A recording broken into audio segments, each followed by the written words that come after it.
As you say about Maisha States, live begin up a man cave talk live episode 111. Nasikia audio imepick up poa kabisa, so nasikia mwita bila taka, so that's good to go. In episode 111, 101 live session, 111 basically, 111. Alafu sema no filters, just real talk, ni Q&A, live Q&A. So kaa una nini unaweza do hivyo basi. Acha nitry kwanza kama TikTok itafanya job leo. Last time nilikata kufanya kazi kabisa, usikii. Sijui kuliendaje.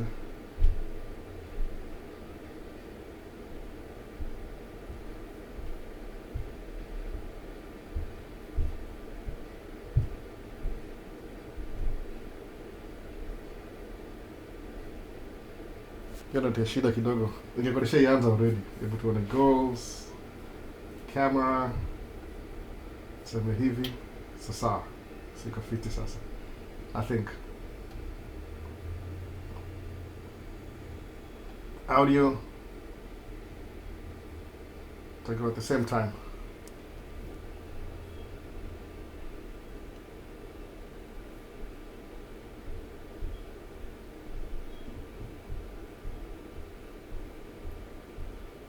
Chukua chat moja niweke kando hapa hivi ndio at least kwe poa kabisa. So narudi YouTube sasa. Sijui nani ameingia hapa hivi YouTube. Badiana kama iko live. Oh, kuna iza pole. So kuna alikuwa kwanza alikuwa Jose Mohal sema already waiting. Karibu sana Jose, ni aje? Ngoja hii ingiani hapo tuone kama kategori. Sawa. Everything ina run sahi. Nikwambia in a few minutes. It may take half an hour to try. Bwana kwa hii side nyingine nilifukuza ile side nyingine by the way. Inakaa weird. Mbona nimetry ku make hii ni makeshift. Unaona kuna plant yangu fake hapa. Fake plant. Okay, fake plant hapa. Ika fiti. Una fake plant. Na try ku create studio kai ikuwe friendly. Naona. Hatukuoni. Itakaa mtu ngoja kidogo. Itakaa mtu. In a few minutes. You take time to warm up. Itakaa mtu usijali. Imekuwa clear. Inakuja ina pick up. You take some time. So I think imekuwa fiti sahi. So ndio hivyo mazee, last week ilikuwa a little bit difficult kuload nini, kukuwa na TikTok juu kulikuwa na story kuendelea hapa Minneapolis ya mambo ya ice na nini, so ika mess up story mobs alive because ni kama kwa track hata sijui niko na happen kabisa. TikTok ilikuwa na shida all over the place. Ungeenda live, do anything na TikTok kabisa. Sijui try ku suppress. Hata sijui nini kabisa honestly. Walisema ati server conveniently server ilikuwa down, sijui American web ilikuwa down, so tukaenda patafanya kitu yote ya maana. That's what happened last time. Lakini ika come back on Monday. TikTok ilikuwa down kabisa. I think the whole of sijui kani everywhere kitukaa hiyo. So best iko rada basi, naona. Wanna know pros and cons on box track Kimani Capital? I don't know, I've never really done box track by the way. Musema ile nika business basically, but I've never done anything to do with box track. Millions are tracking from day one. So kiniambia pros and cons, naweza kabia tuenda kwa ChatGPT ikupatia research ya wale watu wame make my comments alafu ikwambia exactly what you're missing kwa hiyo box track. Sijaifanya box track mimi kabisa. Kile najua ni ile one of my cousins yofanyanga box track, alianza na van akaendeshea mtu alafu akabuy track yake mwenyewe. Yeye kimbia juu anaishi East Coast huko New York, New Jersey, hiyo area hiyo. So anaishi East Coast, so yuko fiti, si kama mimi nimekuwa tracking from day one, so siwezi kujua exactly how that works. Labda nimuuliza niambie. Naweza sema tu hivyo. Commentary yangu ndio hiyo. I don't know. Nipo kwa honest, si mislead was sasa na mislead. No. So that's what I would say. No. In your box track, alafu kuna nani ya YouTube locked and loaded 8:35 p.m. here in Roy, Nairobi. And nataka kwanza mapema, nataka kwanza by 8, lakini somehow hizi equipment are let down. Sijui kwa nini. Especially hii side. Hata microphone nimeshinda kuiplug in juu sina nini yangu si iko high enough kunifikia. So bado natumia ile Microsoft. Hii ni mostly ile una plug kwa computer directly. Rode NTG. Unaona hii USB type C. So hope ina sound fiti. But more feel uncomfortable na hii juu. Hii kama ile on the go. Tulibuy hizi vitu kitambo sana. 2020 ilikuwa 2020 siku ya lockdown. So bado zika hapo, bado tuzitumie. Sasa kuna vipi Albo? Hope Sunday yako iko fiti. Snowstorm ishaisha ama bado unapambana naye? Kumekuwa extremely cold sana for the last let's say 2 weeks, 11 days ago, below zero for like a couple of days. Alafu jana ime warm up slightly, leo ime warm up more, lakini iki warm up sasa tunakuwa na moisture, kuna snow by the way, kuna snow. Hata maybe ikimaliza, just maybe then ni washow na record video alafu ni post baadaye ya vile kuna snow. Naona kamera unatumia gani? Ai mzee, swali ni common, iko very clear na clear sana ama unashangaa. Mtumia Sony iko hapa mbele ni gani? Hii ni Sony FX2. Sony FX2 natumia kamera. Sony FX2, kuna FX3, kuna FX9, FX6, FX3. Alafu FX2 imetoka last year tu, ilikuwa mpya. Alafu kuna FX30, nasema 30, ile iko na APS-C sensor, ni kama Super 35. Ile full frame we turn upside down hivi. That's what it means, Super 35. Alafu kuna FX30. That's it. Ni cinema line ya Sony. Although na Sony A7 IV mbili, A7R5 moja, so A66 mbili, so moga na kamera kama 6 zote all together. Wala sasa sumbuka. How many cameras do you have? Ile nilikuwa na A6600 from 2020. Alafu bado muzitumia, bado moja ni ya wife, ingine ni yangu, so ziko hapa chini the other side. Alafu this time natumia kamera zangu zote. Hizi ni zangu zote hapa. So hii ni place ya kama ile sutumia hii studio kama sika studio, nika kuna meza alafu kuna background nimeset juzi. Nitaka ku create kama 2 studios kwa hii man cave. Kuna moja kwa couch very comfortable, alafu hii ni ile kama table na naona kuna kiti hapa, hii ni kiti ya kama office hivi. So hii ni kiti, table and chair and table, kitu kama hiyo. So niamua tu kufanya hivyo ndio kuepoa, ile ilikuwa na options za kudo vitu different. That's what it is, sasa inakuwa hivyo. So that's why. Nini tena? What did I do? Inasema kitu fulani hivi. So that's what it is, ile both sides. Anyway, instead mtauliza sasa camera. So wife pia ana shoot content. Alikuwa akawacha, yani ako consistent. Content ni ngumu bwana. Mimi ndo nimeendelea the last 3 years. Nimeendelea sana. Basically motivation yangu ni ile, hata si motivation vile, ni ile mwaga na film. Ilianza kama siku ya COVID, tulikuwa lockdown, alafu there's nothing else I could do. Nilikuwa na drive truck bado because trucking ilikuwa essential workers, so I was doing trucking bado. Lakini come home weekend you can't go anywhere, ukienda shopping lazima uvae mask, uende sale watu wako wengi, it costed more sana siku ya COVID. So all we did to track samaji, wacha to create atmosphere ile you can reach out to people. So idea yangu ya content ilikuwa ni do DJ, ni mix. But nika realize vitu za kumix DJ, ile sound ya mixer, it comes in too hot. Inamaanisha too hot, inamaanisha nini hizo samaji? Ile na kama ile boom boom. Yaani iko na too much power, ita diminish nini? Ita diminish. So it's doing samaji sasa. Yaani kamera ilikuwa I don't even know how to explain it. Anyway. So nikabuy kamera mbili, moja ya wife ingine yangu. So we used to do everything, ilikuwa meetings, ilikuwa online, everything ilikuwa online by the way. Ndio hata hii microphone, you know, plug in kwa comp directly USB. So everything ilikuwa online for at least 2 years. Alafu ndio tukaanza ku open up pole pole. So when we open up tukaanza kuwa stack na cameras. Alafu mupe na kudu photography pia. So nikataka kubuy kamera ile iko na both photography na videography, kitu kama hiyo, ile hybrid kama hivi mbili. Nikabuy Sony A7 IV. Ilikuwa lini? 2000, hata sikumbuki lini ilikuwa nini. 3 years ago, 2022 ama 21, sikumbuki kama hiyo. Alafu nikataka kubuy Sony FX30 ya kudu video long format kama podcast.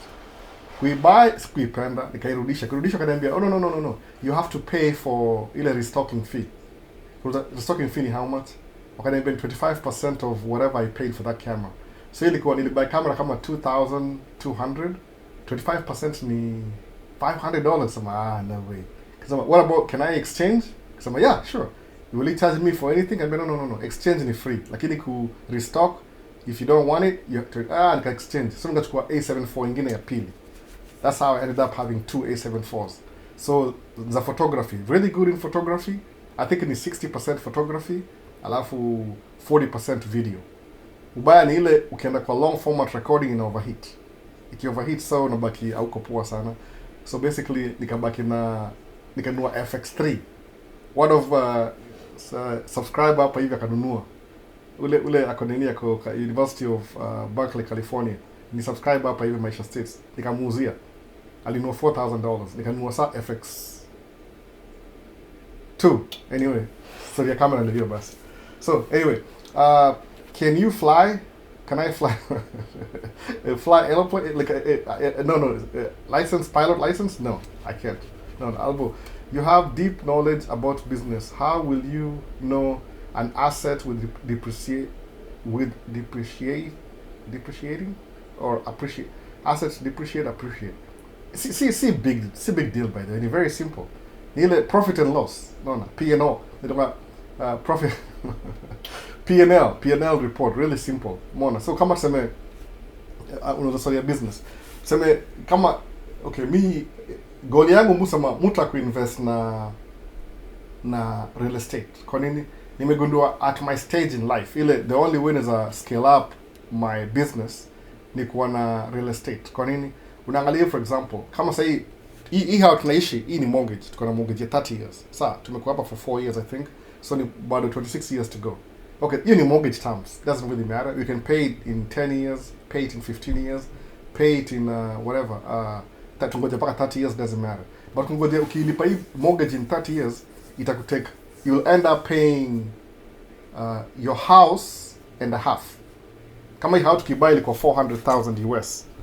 400,000 ilikuwa to be finance. So nikingojea 30 years kuipay off, ile kufactor inflation, I'll end up paying 600,000 extra on interest alone. Mon. Though how it appreciate pia. So hiyo ndio ile logic ile. How it appreciate. So kama tulibuy 400,000, 30 years from now nikiuza hii how itakuwa maybe times, itakuwa 2.5 the amount I paid for. Kama ninunua 400,000 itakuwa 800,000, hiyo ni times 2, itakuwa $1 million 30 years from now. Hii how itakuwa 1 million ile depreciation. Hata imekuwa amazing tangu tununue how hivi, after 2 years the economy ilikuwa whatever, ime increase in value within 3 years. Imeenda mbali sana by the way. Nikati ilikuwa tu kwa sababu interest rates ilienda high. So ni ile ku understand the system ina work. So msemaje, if I can buy a house which is a liability in terms of business, kununua how ya mortgage ni liability in terms of business. Kwa nini? Because it doesn't give you any value. No. Ni ile tu the value that I get from this house ni ile I have a roof over my head and my kids have a roof over their head. That's it. Hiyo ndio value ile. No. Ile itogaje. That's the only value kwa how. Ile you have a roof over your head. Lakini in terms of investment, it's not a really good investment kwa how. So that's what it is, ile back and forth. It's not a good investment. So this is what Musa just TV. So nishaenda kwa real estate seminars before. Hata kuna moja nilimiss some time back. No. That's right, mortgage is a liability, not an asset. No, Kimani Capital, amesema hivyo, Kenyan American. That's true, it's a liability. So you have to know these things, by the way. Usikuwe ignorant. So kasema hivi. Okay, one of my friends, sitamtaja for now, but the thing ni ile yeye alifanya hivi, alikuwa pia ni truck driver, no degree, nothing. Ni ile tu naona the school of hard knocks kama mimi. Ile tunalearn kwa streets. We do things, we experience, we learn, we study more, we understand, attend a seminar. So yeah, let's put example yake straight up. Yes, alisemaje, I'm driving truck, I make a lot of money, but if I don't do anything with this money, yani could drive truck si permanent, you wouldn't do it forever. Sababu kuna ile, it takes a toll on your health, basically. No, just be honest. Most things, even your job, will take a toll on your health. Ukianza kama uko 25, you'll be young, utakuwa na ile energy. But as you get older, day by day, utapata it takes a toll on your life. Unaona, there's things you want to do. Most people waenda Mombasa wanunue nini property Diani ina face Indian Ocean, alafu unakaa chini unachomwa na jua hapo mpaka jioni, alafu unarudi unakula whatever. Easy life, no, easy mode. Everybody wants that. No, kitu kama rahisi. No. I'm a Kenyan living in Canada. I like you motivational video. Investing is so important. Oh, that's true. So basically ni hivi. So that you have to, lazima kuwe na goal fulani. Kama hata una do, I feel sorry for you. Then you should have money. Ndio msemaje? It's good to think about things that will build your life 5 years from now, 10 years from now. Because if you're not doing anything specific ya scale up in your life, kama career wise, uko na do extra kila kitu, you're missing out on the big picture. Mona. So maybe nijiuliza hivi. Okay, hii hao yetu approximately ni 400,000. Mortgage ni kama 2,500 plus hizi ma insurance nini kama 3,000. So msema tu average ni 3,000. Naona ile whatever escrow whatever 3,000. Sawa. Maybe in 29. So do 3,000. Na kulipa mortgage leo, by the way. Learn it first. Oh, I'm losing money today. Anyway, so okay, tuseme hii ni single family unit. 3 bedroom plus 1 extra bedroom, 2,800 square feet, 2-car garage, in a seat at maybe a quarter acre, kitu kaa hiyo, whatever. Stupid house, no, expensive. Now that I know, I didn't know that before. We need to buy our own house. My wife mahao ndio ringia wabesti yao. Oh, this is my house, let me take you for a tour, whatever. Okay, that happened to me, pressure, peer pressure. So, kusema hivi. Okay, suppose nisemeaje, let me take one family house. Let's make it like maybe ikue $4 million. So, $4 million. Hii ni 400,000, $4 million. Approximately two. Same rate, same everything, what I bought for this house. So if I'm paying to make you 400,000, alafu ikue $4 million, itakuwa a good calculation. So meaning, kaha yangu ilikuwa 400,000, alafu mortgage ni 3,000, chances are, hao yangu ikikuwa $4 million, mortgage ilikuwa ngapi? Calculate, itakuwa 1,000 plus 400,000. So equal 4 million is equal 30,000 a month. So 30,000 a month ile mortgage yake. So if you have a $4 million property, mortgage is equal 30,000 approximately. To nasema tu ile I'm converting ile nasema na 10x, let's 10x this, 10x that. Ile tuseme 3,000 times 10 alafu 400,000 times 10. Kind of makes sense. So mortgage is equal 30,000. So alafu how itakuwa worth 4 million. So musema niki 10x. There's a book called 10x is better, 2x is better, 10x is better than 2x. So musema suppose 10x the property. So this is what I'm doing. I'm making a mortgage yangu nalipa every month ni 30,000. Alafu property ko worth 4 million. Haitakuwa single family home. Itakuwa maybe itakuwa multiple family unit. Ile kama ni economy apartments kadhaa ama ma flats, whatever you call it. Kama ni British English ni flats, American ni apartment. So useme hivi, hizi units ni okay, ni hiyo ni $4 million units. Alafu pate the units kwa hiyo building. Suppose ni 40 units. Apartment 40 units. Rent ni kama tuseme market value $2,000. Ama tuseme 1,500 a month. Alafu 40 units. So that's what 1,500 times 40. Simple. 15 times 4. Unit 30, unit 60. So approximately cash flow, your building, cash flow itakuwa 60k a month. Mortgage ni 30k. So that's what you're getting from that house. Inunue tu anyway, just buy it. Kwa nini? Because it's not your primary residence. Hii tu ni business, another business. So nasema hivi, what you'll do ni ile kwa 4 million ku buy property ya 4 million, most banks will ask for 20% down.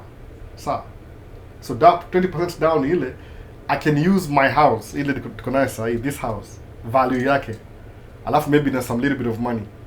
Niseme, I'm going to buy that house. It's very risky, by the way, because if things go south, I'll lose my primary residence. But more being a wife ni hivi, why don't you buy a house, then I sell this one, then the money I get from this ni invest kwa hao ingine. Attack your story, so inakuwa risky kidogo. That's my only limitation. So you can create cash flow na iko na deni. Juu ni mortgage 30 years, but these are 40 units. Life advantage ni hivi, when you have an apartment building, suppose somebody moves out at the end of this year, alafu useme naenda urenew carpet, uipaint tena, ubadilishe mlango, ubadilishe vitu za kitchen, kila kitu, next tenant atakuwa lipa $2,000 instead of 50. Kwa nini? Because you make some upgrades, so it may increase in value. So before long, you property, what you're making 15, mortgage in the same, it doesn't change. In 30 years, it got fixed, except interest in the variable. It's complicated. I don't even know why I'm saying this, but anyway, somebody will listen. Kind of makes sense, caucus. Can it make sense? What you could picture, like think about it. So useme, I'm gonna buy this house. Alafu ni $4 million. Ni make a 20% down, which is $500,000. Ni make a house. Nyumba yangu kama ile my current residence kama collateral. Ile if I don't pay for that, then I lose this. As long as bank inakubali. Alafu umefuata ile income ita produce, then you buy the property. So you have a primary residence and a residential building up. Alafu you're still doing tracking, for example, kama business. So meaning, so now life inakuwa easier. So why? Because you already have a goal, now just set your goal. So utasema hivi, I'll keep driving truck for one reason and one reason alone. Why? To pay off ile down payment ile $500,000. Then bank could release and say, oh, 20% down. So ubaki ile mortgage hapa. Alafu maybe pay, I don't know how to do that. But any sijini explain aje. Long story short, really kwa Q&A. A little bit much like over it complicated. Because I thought I could do it simple. The live too. See, it's not a class. The live too. So you can end up na asset flani just because of making some clever moves. You end up na cash flow at $60,000 a month, mortgage in 30. So you have $30,000 extra every month. Imagine, just like that. From mortgage. No. Kuna wase panga debt. Oh, I'm too scared. I don't want to get any debt. Lazima kuwa strategic na debt. No. Pick up some debt ili ita increase value. Ili kama debt ikona yani it's a cash producing debt. Kama hiyo ni nyumba ya 4 million inakumikia cash flow ya 60k a month. Unalipa mortgage ya 30k. Maybe unalipa maybe 5k kwa maybe ule property manager, alafu unabaki 25. You 25, don't spend it. It accumulates to within 1 year kuna 25, itakuwa 25 times 12. So it's worth it to make you risk, by the way. You know, in terms of business. That's what I'm thinking of doing, by the way. I'm in the process. So everything I'm doing in my life right now, I'm doing everything pesa yangu yote iko accumulated ku create 20% ndio buy asset kama hiyo ina create cash flow. You'll never lose if you angalia ni continuum. Suppose we create your income.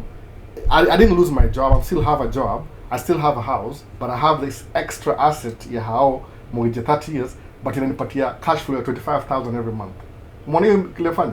If I want, I can quit working. Nitegemea hiyo 25,000. That's a lot of money anyway.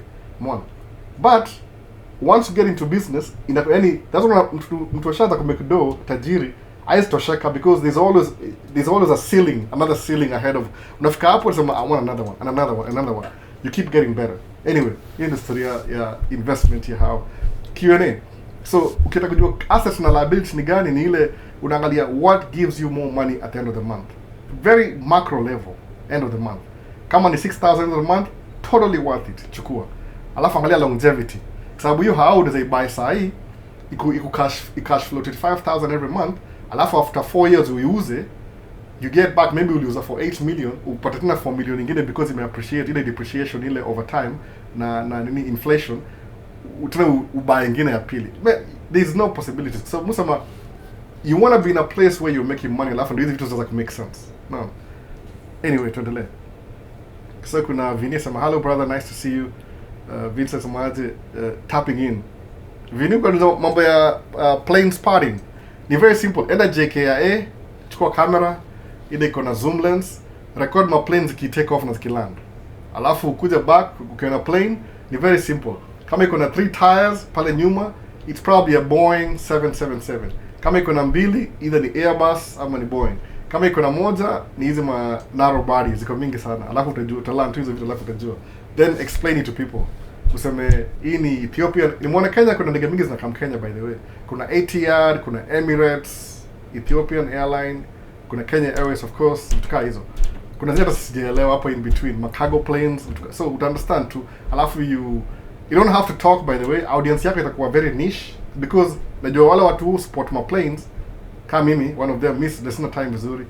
Plane spotters nikitumia for hobby tu ile, I'm learning how to take photos kwa moving planes. Yani ukiingia photography una diversify. Huwezi kuwa ati I only take wedding photos. Hiyo ni watu. Lazima ulearn kupiga picha za fast moving planes, fast moving cars, ile vegetation, landscape, hiyo yote hiyo unaona. Yani una incorporate everything na kwa ile one all around, unaona. So mu invest na photography sana. Ni hobby, very expensive, but nikidiscover plane spotting pia is one of the things. Alafu of course mu collect my planes pia. Mwana video moja nimepost last time ya collect planes. Haiko TikTok, kwa TikTok ni kitu lazima ni modify to share TikTok. That's what it is. Ni ile una learn something alafu una teach people. Kwa sababu uki offer value to people, when you offer value to people for free, wanakupatia attention. Alafu your attention is kupatia unaweza monetize baadaye. No, that's what people do. Aisha Speed trip yake ya Africa ilikuwa sponsored. No. At least kuja hapa States, every time ukiwatch Aisha Speed kuna one ad in a run. Hakuna ad nyingine, ilikuwa one ad in a run. Inaitwa Expedia. Kisema wait a minute, how come? Very strange. Every time akikuwa na ad ni ad moja na run. Kuja kugundua baadaye kumbe yeye ndiye sponsor. Expedia ni kampuni ya kubook flights, kuchukua hotels, travels na vitu kama hizo. So of course if he's traveling in Africa, it's appropriate kumsponsor to get more eyeballs on Expedia for American market at least. Sijui kiko around Kenya, sijui, but that's what it is. Anyway, nini ingine? Before niendelee naangalia Q&A, kulikuwa na did I miss out on anything? Kuna bro, una twang na twang? Nini? Oh, bado unashangalia hizo story bana. Ukuja wewe acha hizo story bana. Hiyo tushamaliza. Life is so easy if you have a plan. Ukiishi States, how else are you supposed to speak? Unajua unazoea kwa sababu mfanya biashara, muongea na watu wengi sana kwa simu na kila kitu. So sometimes ni poa kuna ile unaongea ile lugha ya taifa bana, lugha ya biashara. So utaongea kama itabidi uongee vile watu hapo wanaongea. Ndio sikuwe na story mob. So if one day you take one living as a man, if one day utake kuuza that Sony FX2 yako, please, I'm ready to buy if bado itakuwa na condition mzuri. Naiuza anytime hata sahi. Naiuza anytime. That's not a big deal. I just bought it. Ni mpya bado. But kuwa serious. Sasa hivi kuna msana ndio hivi. Alboni aje niuzie camera. After mzali how much? So unaangalia market ya sijui FX2 ni mpya sana. Imetoka 6 months I think, 10 months hivi ago. So I don't know exactly how. Are you in RC cars, planes as a hobby? RC, not really. RC is unless you fly them. No, I fly drone too. I just fly the drone. But RC planes, there's a store. If I want to, I could. It's just I like flying drones. So drone iko na camera, so you're recording. Niko leaning towards more photography, not the RC like flying a plane kama Tyler Perry. I on a runway. Not that kind of RC. Ile tu, I collect model planes. Kwa hao watu wa local store yangu ni hivi, local store. Sijui kama mtaiona na try kuangalia. DG. Oh my goodness, too bright. This is where I buy my model plane. DG Pilot. Naona. Ndio hiyo. So camera hiyo hivi unaangalia market. Kama sasa tuseme A74 nilinunua kama ilikuwa 2400. Alafu ilikuwa na tax na kila kitu 2800. Body only before the lens. So saa hii inauzwa kama $2000. So well, nikiuza yangu fair enough. Kama nakujua, if I know you, nakuuzia kama ni 2000, nakuuzia maybe 1800, $200 off kitu kama hiyo. But you have to be serious. So niambie, nikipata do ni expensive by the way. It's very expensive. I understand. It's very expensive. Lakini nikwambia kweli kabisa, hizi kamera zangu, any camera iko na ile 3-4 year old, it's already paid for itself in full kabisa, in full. Sababu if you have the camera ni tools, if you have the camera, somebody will pay you to take their pictures, then you'll charge them for the service. Ukicharge for the service, the camera is paying for itself. Not hivyo. So musema hivi, sometimes if I have credit, nanunua camera on credit, alafu then I work, then I pay for it. Kama A74, they are paid in full. Ila access to credit inasaidia kidogo, unaona. So that's what I'm saying. Usikufe moyo uone camera itakumekia do step by step. Unapata at some point haji pay off hata over. Umeona? So what about gaming, Microsoft Flight Simulator? I don't do that either. I don't really intend to be a pilot. I just like looking at planes from the outside. I don't think, kwa sababu ukiangalia pilot kwangu, it pays really good. I understand that, it pays good. Lakini it doesn't align with my goals in life. Kwa sababu pilot is kind of like truck driving, over the road truck driving. Kwa nini? Utapata you work for United Airlines, headquarters in Chicago, you live in Minneapolis. So unaamka leo on Monday unapanda ndege from Minneapolis to Chicago, 2 hours hivi flight. Unafika 1 hour, 2 hours hivi. Alafu unaingia kwa hiyo ndege, inaenda maybe Angola. Ikito from US to Angola, ufikia Angola utoke, iende sijui Dubai, iende sijui London, alafu irudi. So kwangu pilot, international pilot ni kama over the road truck driving. You're always away from home. No, I can't afford to be away from home. I have to be around my kids. No. 4 kids, by the way, I have 4 kids. I have to be around my kids. So kukuwa pilot, unless ni private pilot, but those planes are not cheap. Your private, kama kuna moja hapa hivi model plane, inaitwaje, nimesahau, Cessna. Kuna Cessna, inaitwaje, nimesahau jina hata. Nimebuy juzi tu. It's a brand new plane. Model. I'll make a video next few weeks. So private practice, I can fly. Lakini unajua sababu ni kama I'm so aware of it sahi than before. Because unajua I didn't explain. I don't even know how. I just know about everything about flying na kila kitu. I think because nimefanya kazi kwa airport, karibu all the airports within our area. Kuna a couple of airports hapa hivi. Kuna the main airport ito MSP, Minneapolis St. Paul International Airport. Hiyo iko place ito Bloomington. Alafu kuna airport iko Eden Prairie. Hiyo ni private jet na private. Kuna St. Paul. Kuna Fridley. I say Fridley. There's a couple of planes hapa kama kuna airports kama tuseme 6-7 hivi. I've worked in all the airports, by the way. Ile road improve kwa sababu ni they're owned by the government. Ile kuna council inaitwa Metro Council. So muwa kuna Metro Council sana. Hizi ma job. So I'm around planes a lot. So nimelearn hizi vitu just curiosity. Ile you see something you don't know, then you go look it up, then you learn. Na unataka hiyo. So now, will you get a GTA 6 or you don't game at all? I don't. I'm a parent, man. I can't game anymore. If I get into gaming, I'll neglect my kids. Na hivyo ndio waliua green card. Green card ijauliwa bwana. Ni president priority. No. Ijauliwa. Lama, a photographer located at Moshi, Kilimanjaro, Tanzania. Specifically wedding photographer. Livingstone. Lama. What's that? How much? Living for imesema $2,000. $1,800. Any A7, Sony A7 IV, kuna A7 V mpya. So when the new camera iko upgraded, the older one becomes a little bit cheaper because I want to push the new one. Lakini differences ni very slight. Same sensor, same everything. Maybe some updated autofocus system. Very few things are updated. It's better, of course. The newer is better. Sababu most manufacturers all hold on how they come on wanna delay their next technology for their next product. Do iko na ile relevancy. Anyway, questions leo zimeenda bali bana sijui. I'm all over the place. Hata sijui nafanya nini hapa. So tapping in. Okay, naye sema kuna nini next? Kuna breakthrough asemaje? What's up with tracking?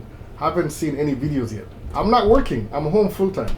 Sijaenda job tangu November, the last week of November, Thanksgiving. So the whole of November, the job ilikuwa so slow, nikaamua tu say, you know what? Since my track is paid off in full, this year I'll take a break. So nimekuwa home December, the whole of December, leo ni February. Nimekuwa home for 2 months, 1 week. So next week I'm going back to work. But see Monday, maybe Tuesday, because kume snow leo. So maybe Tuesday, Wednesday, like a job. I'm a Wednesday. I think most likely Wednesday. Because Tuesday, I don't know, maybe Tuesday, but Monday kume snow, so they'll be cleaning it tomorrow.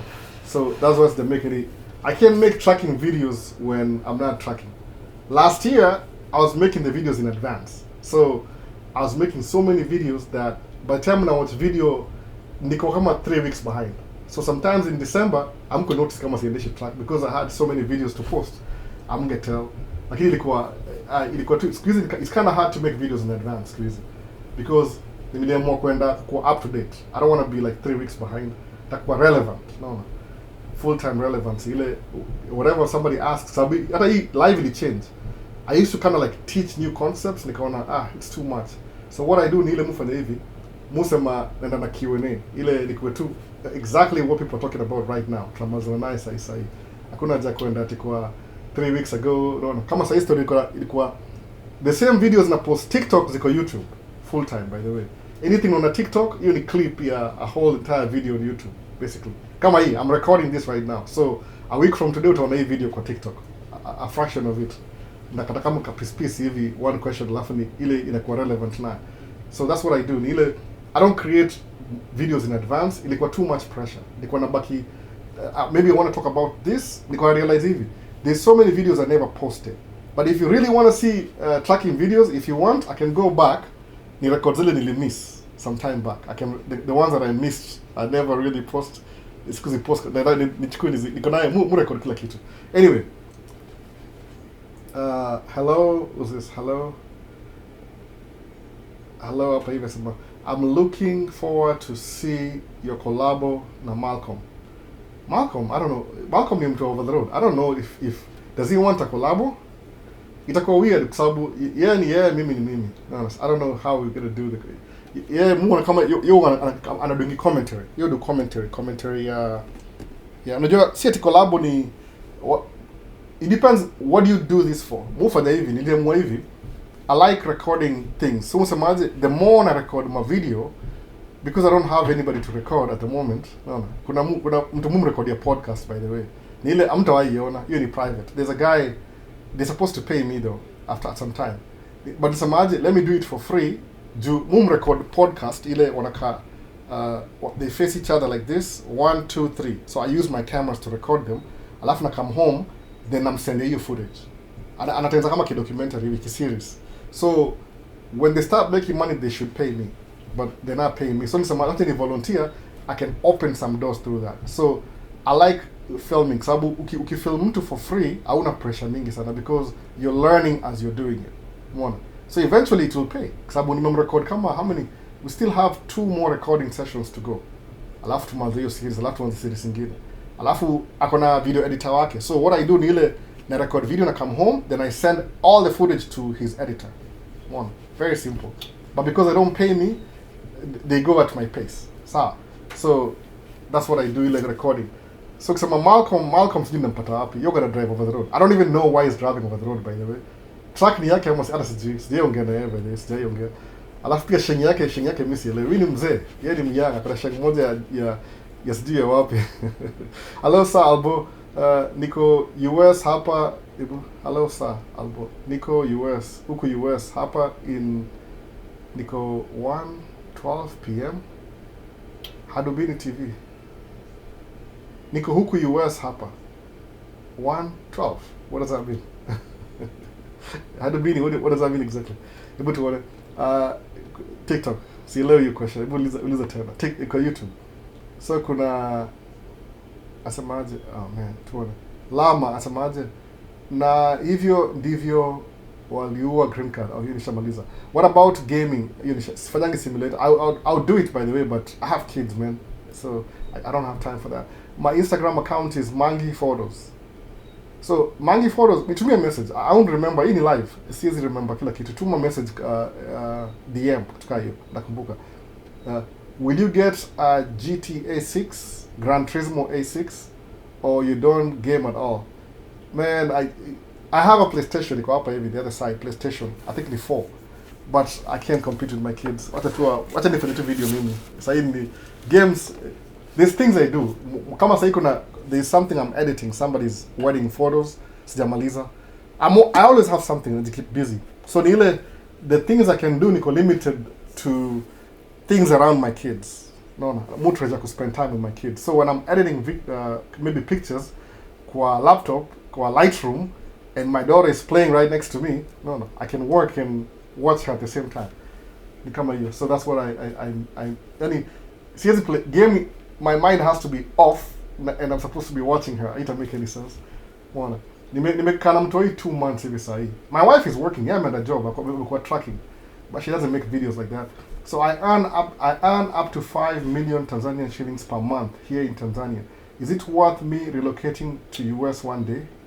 Okay, what's 5 million? What's the exchange rate in dollars? Since the exchange rate here 5 million, I don't know. No, you have to decide. So, do you go through any offenses during wake time? Like what offenses? Any offense? I don't know what that means. Living polycarp. I don't know. Hello, can I use my husband's bank statement for B1, B2, FIFA World Cup volunteer visa, and new marriage? If you're married, it's okay, because Abunekama is part of the family. Actually, you having your husband being married, itakusaidia ile family ties, because it shows you have something to come back to. No, to your lovely. Oh, I'm just going for the FIFA thing, then I have to come back to my lovely husband. So that's a good reason, by the way. That was the topic last week, ile B1, B2 visa, visit visa. Naambia wase kuwa very confident ujiongeleshe, kwa sababu ukikuwa when you're timid, hata siji itakuwa story nyingine, labda tutaendelea tu.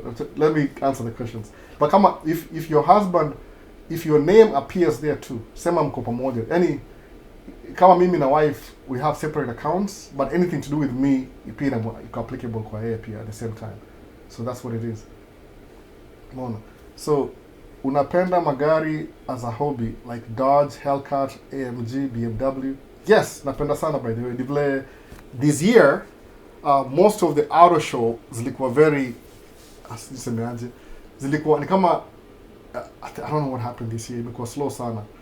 Kuna Supercar Saturday, from COVID zilikuwa so many, but I think people got busy. I don't even know what's happening. Ilikuwa yani imekuwa kama people are buying new cars every year. So kuna sijai post your video. Mupenda hizi ma supercars. I do, by the way. Napenda magari. I'm just a typical guy. No, napenda magari, my Dodge, my Hellcat, my AMG, BMW. I love that. Muenda show. But ile mostly muenda to learn my skills ya kurecord na kutake pictures. Alafu for my own personal collections pia. No. Favored, answer me kindly. Favored umesema nini? What did you say? Hello? Okay. I'm looking at it. Niko at the same time YouTube na TikTok. So I'll get to you, please. Kudanganya, I'll get to you. Nikimiss labda TikTok izimike. Ile timing tuko wapi? 42. So asemaje? Mimi asemaje? Understood. Bro, niko na swali. Uliza swali tu. Like 2500 US every month. 2500 US every month. When you living polycarp kimari. So 2500 US every month. I mean, yeah, that's a lot of money. That's good money. You can keep doing that. Sababu kama kuja US, for example, kama wedding, takabia ukweli kabisa. One of the things tuna struggle watu wa Afrika kuja hapa US ni ile kama mzee wa kufilm a wedding, hautapata clientele kama Kenya, kama uko Tanzania, umesema Tanzania Kilimanjaro. Hautapata clientele immediately kwa sababu wazungu wengi au ndio market, au ndio majority, by the way, au ndio majority kwa hii mtaa. Wako majority everywhere. So for you to make money na kitu kama ya business kama hiyo, you have to have some connections na wazungu.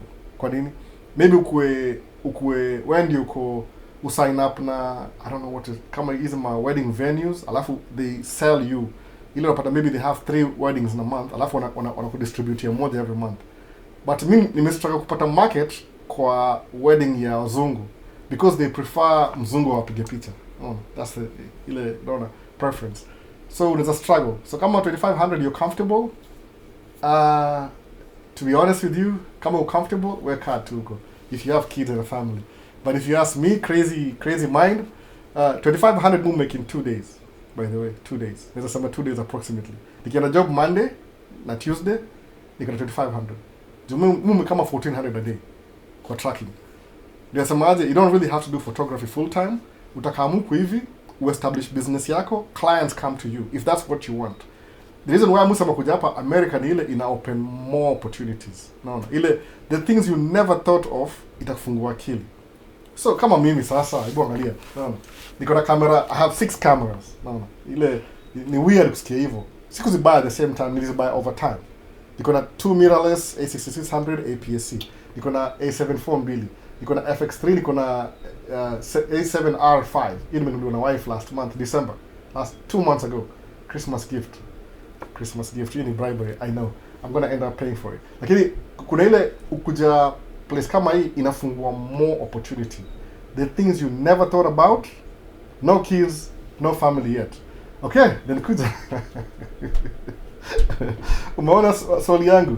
Semaje, mtu akishinda green card na ataki kuenda America, anaweza fanya ikirimi kuja America bana. Wewe nini bana wewe?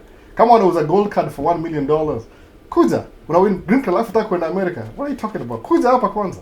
Kuja hapa struggle alafu niambie kuna okay, I understand that kama unataka kuenda sawa, lakini kuja tu, I don't know, patia mtu chance. Yani there's somebody who needs that. Kuja hapa. Ukiwin kuja naye. Naona. I mean, I don't know what to tell you. Me kama singewin cricket hata sijui ningekuwa wapi sasa. Maybe ningekuwa Europe or Middle East or something. Sijui, because it solved my problem. Ili ni fast track or anything I wanted to do. Bado nimevaa hizi vitu bado. I can hear myself. Ama nizitoe. Sound iko poa. Sijui, nizivai tu anyway. Kuja nini? Kuja na green card. Wacha kusema ati kuja ujione. So nani samaje, living polycarp, if you don't, no kids, no family, come over, utashangaa. You can come over here ukuwe photographer wa NFL, photographer wa National Hockey League. Au lipua, man, I wish I didn't know that before. No. Utapata hapa hivi kama kuna photography mingi sana by the way. Kama kashangaje, how come every year tukuwa na, when I go to my local camera store, kuna local ile okay, kuna camera store kadhaa, what's ile big box stores. Kuna hizi za National Camera Exchange, kuna hizi za unaona hizi dogo hizi. Tukienda huko hivyo every year they have used cameras. Hizo cameras they are extremely used, alafu ni zile expensive. Who buys these cameras? Kumbe kuna photographer officially wa NFL. Na si mmoja, it's a team of photographer NFL. So kuna Minnesota Vikings, iko na photographers kama si wa 6 of them. Each photographer has 3 cameras. So 6 times 3 ni ngapi? 18 cameras. Kama ni Sony A1, ile $9,000. Ile iko na everything cream, the cream, top of the market range, anything in technology at Sony A1. Believe me, if I had $11,000 or $9,000, I would get an A1 today just to have it. No. But kuna 6 of those. Ni kama alafu every year, because they use them every weekend, wanabuy mpya zingine tena. So kama ni Canon A1, Canon itwaje? R1, kuna R1 A1, R1. Nikon sijui, I don't know much about Nikon. Ama itwa Nikon, sijui Nikon. Lumix, Panasonic, nini ngine kusahau. Hasselblad in Germany. Anyway, they have used equipment every year. So who buys this? Ni hizo makampuni. There's so much photography. Kuna environmental, unafanya kwa National Geographic. Unaweza wewe unafuata ile news media, unafanya kwa any news media. You are very strange by the way. Ni kama freelance. You go out there and take pictures, then you sell the pictures to the news organizations. Bora wewe uko registered and they'll pay you for it a lot of money. Mona. So you can do inafungua possibilities na open up, especially if you don't have kids. Woo, man. Imagine mingi kwa sina watu hisa hii. Too late. I already have kids. But nasema ile tu, if you're listening to me and you don't have kids, alafu kuja hapa hivi, the opportunities are endless. Yani endless. Nibu sema hivyo. Hata kama nini nafanyika, don't worry. Hata kama kuna ubaguzi, it doesn't really matter. Ubaguzi jaini prevent kuku explore the things that I want to do. Sababu sometimes some doors will be closed because ya ubaguzi, then some will be open because there's nobody doing it. Naona hivyo kama sahi. So nimekaa kwa studio sasa, hii studio hapa, this is just my house. No, my house. But inakaa kama I look like I have a TV station.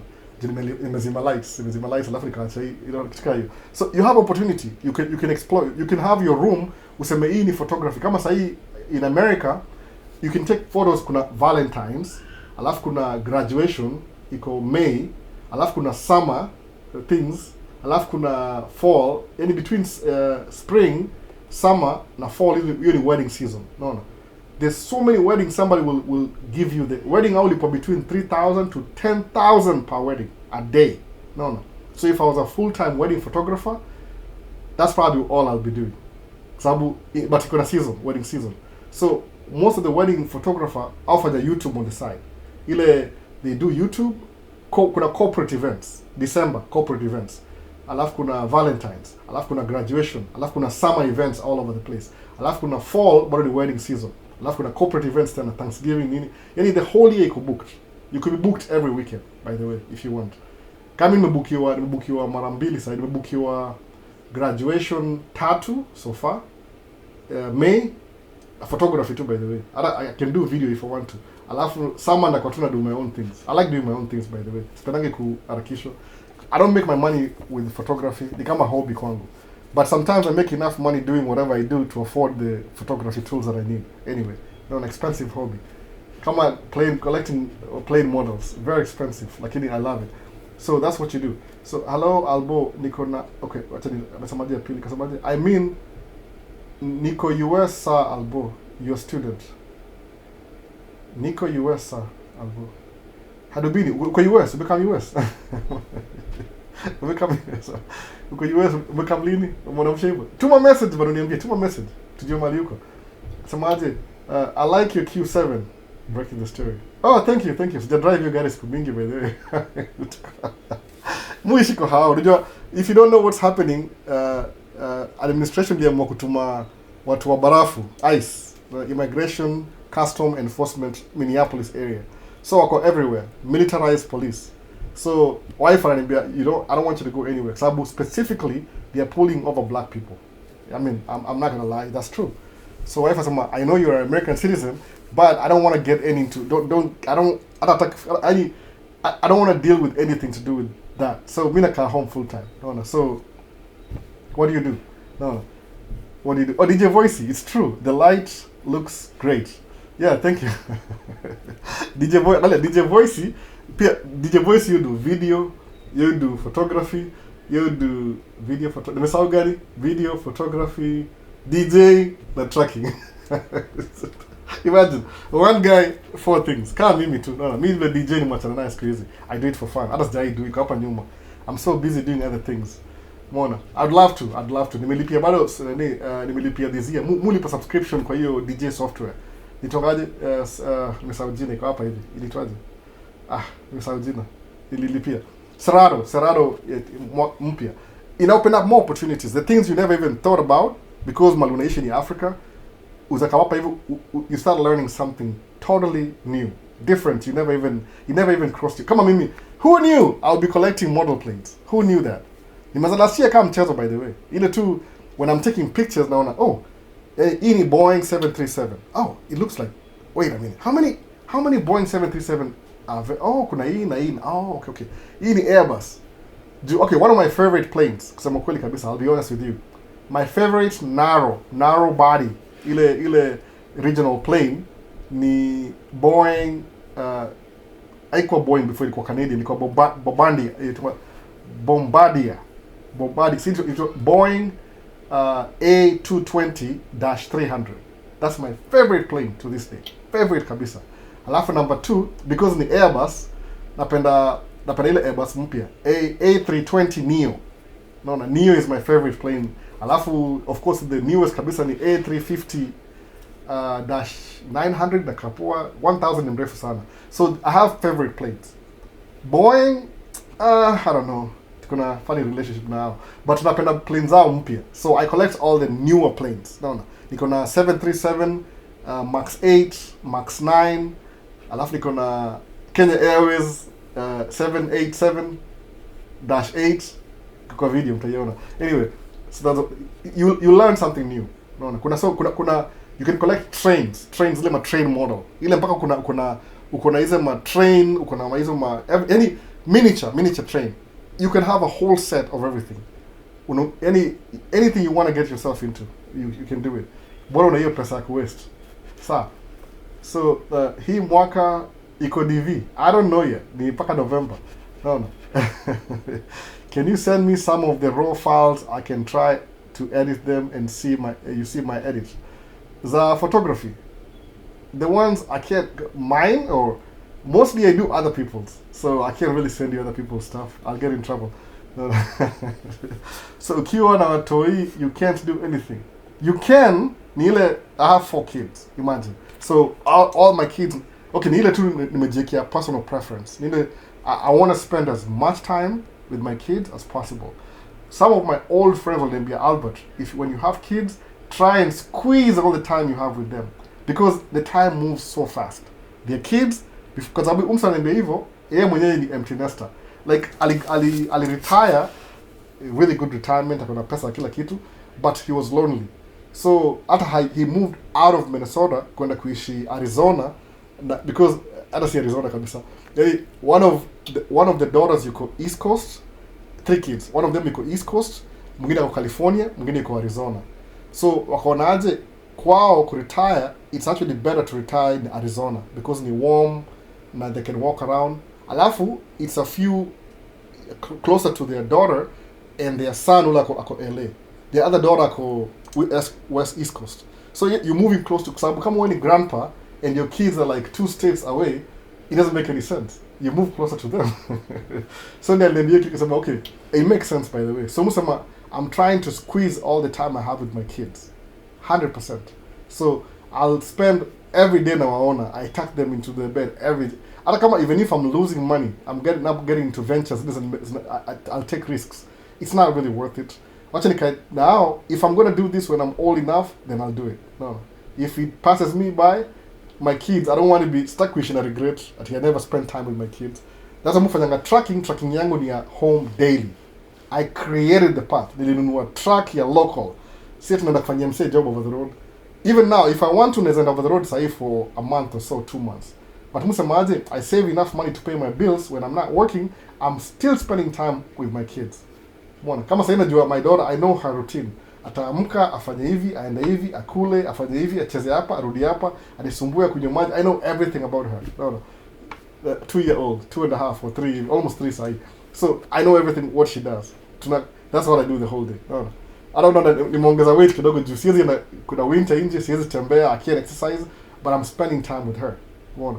So na value more than anything else. I don't value spending time with my wife, itakuwa kelele mingi, but my kids ask his story, that's it too. Nimesema Kiswahili ama Kizungu, that's due. I'll remember. No, what are you talking about? Anyway, that's what it is. So, I'll inbox you WhatsApp. Yeah, inbox WhatsApp, napigia simu, taongea. So, wacha nianzie nimwachi yapi hapa, iko nini hapa, ilikuwa DJ Voice yasemaje?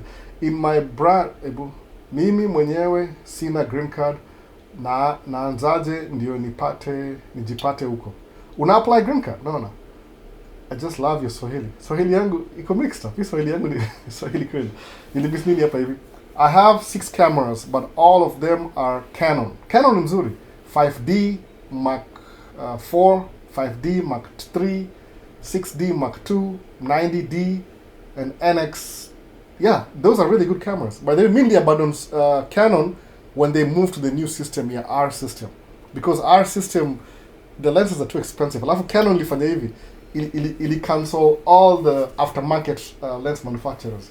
I think sasa wamewachia only 1 or 2 aftermarket. Sababu mimi, I'm very desperate. Nikinunua camera, kama suppose niseme ninunue, okay, I have how many cameras? Niko na 4 cameras sahi. A74, A7R5, alafu na FX2. FX2 ni a video, that I don't really care. Lens yake mostly yoga ni wide angle because video nachukua hii ndio my wide angle video. Unless na record conference hivi where I'm at the back of the room and I need to get the stage, mtumia ile zoom kama 70 to 200 ama 200 to 600, which looks weird, but anyway, bad watching lens. So mostly camera yoga na wide angle video. But photography, because I need so many lenses, kama niko na 35 mbili, I have 2 35s. No, prime. So nikidu podcast mutumia 35 to 16 to 35 wide, alafu naweka 35 inaforce mtu mmoja hapa, mtu mwingine hapa. So 1 2 3. Alafu nawekea wireless microphone, alafu wanaongea through the main camera. Alafu na record it na audio specifically. So I'm learning by the way. This is just brand new stuff. It looks so technical, kwangu it's a game. No, who cares? Kila kitu. Naambia we need backup audio sababu when this person is talking na mrecord specific audio yake na huyo audio yake. Alafu ile tena kuna microphone ina feed kwa camera main. Alafu kamera kuna ile pia ile sound ile. Anyway, I'll explain. I'll do a video next time. When I have time, I'll show exactly vile mu set up podcast. Ni very easy. But if they were paying me, I can bring the lights. They don't really pay me. So mutumia kama outdoor, I'm next to a window. No. Because they're not paying me, I don't do too much. Until they start paying me, then I'll bring everything. No. So it takes about 4 hours of my day, for free. Oh, that's terrible. Anyway, tuendelee. Mimi mwenyewe sina green card, naanzaje ndio nipate green card? LLM. Unaanza na man, siwezi kwambia in one sentence, ni process. Unaweza apply green card, unaweza come kuvisit, unaweza apply shule, something that gets you here legally. No. Preferably shule. But shule lazima convince if you're 30 year old unaingia undergrad, it doesn't make any sense. No. Kuna ile lazima uangalie. No. Vile watu nyimwa visa. It makes sense kwa hiyo consular officer. Bona. In my brand, I only do photos, but I'm planning to buy 2 Sony cameras this year for my videography. Oh, please, do both. Do both, by the way. When you do both, utakuwa na extra layer. Yani ile mudu photography at the same time na wamekia video. Alafu saa video ni complementary. Kwa nini? Video ni hook. Ni hook. Ile, when they talk about my photos, they talk about my video too. Ile nipatia, yani, I'm exploring. Kama nifanya kama seme one of my friends Sweet 16 itwa quinceañera ile quinceañera Sweet 16 ni kama wedding lakini ya 16-year-old girl, Spanish Latino culture, naona ile initiation from girlhood to womanhood, something like that, umeona. So nikawa make a camera, so what I had, I was taking pictures at the same time. Niko na camera 1 2 3 so when I was taking pictures anyway, but I have video too, especially kwa ile mali kwa stationary, kwa ile the main hall, the reception kind of, no.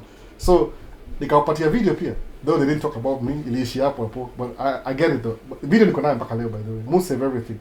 So uki offer video services, people tend to appreciate that more. Unafungua market. That's what I would do. So in my brand, I only do Living Polycarp, please start doing video. Hata kama ni kidogo, hata kama ni few seconds here and there. No.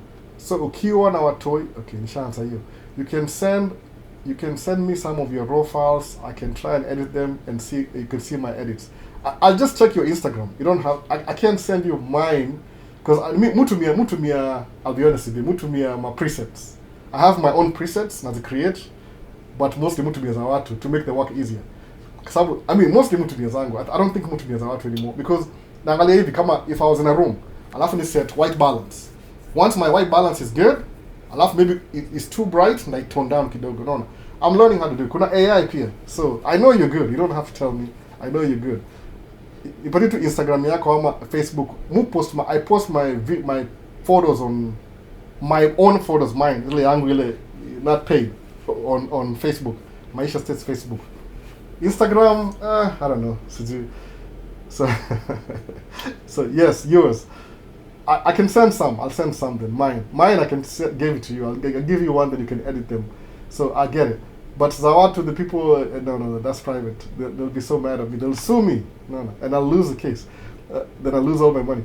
That's a good decision because most of my relatives don't spend time with their kids to a point. Oh, you have to, man. You have to. I squeeze it up. No. More hug. Come here. Wanatoroka na wakimbisha. I chase them around the house just to hug them. Just kidding. I'm kidding. They have nasty behaviors. Who has nasty behaviors? Anyway, why? My baby mama ako huko plus my daughter. What do I do? I'm like a proposal more tena. Marry her again. I don't know what to do. Lexus, I don't know what to do. More tena kuja angalia, take advantage, no. Exploit your option. Say, kama the easiest way kuja America, the easiest way, by the way, besides green card. I think it go easier than, okay, maybe the life decisions making the life decision is hard, but the easiest way kuja America is somebody marries you. They do everything for you. That's what mara mingi wala mademo wanatolewa Kenya wanaolewa, so itama imports. Unakam Kenya na demo na muona mleta hapa hivi, mostly you end up kufanyia madharau. Kwa nini? Because they don't know the hardship. Anyway, umekama umehustle fika hapa. Alafu ukahawa demo. Demo na kama unaishi na kama msabi mimi kama Kenya ni demo. My stupid expectations. Na bring demo labda alikuwa tu, you know, she was just in Kenya being pretty, whatever. No, anapiga zile mapicha zile za Instagram zile. Oh, look at me, I'm so beautiful. Look at me. Wow. Alafu namleta hapa hivi, ajui shida ni nini. Anaingia tu from airport mpaka kwa hao yako. Boom. Akona hao.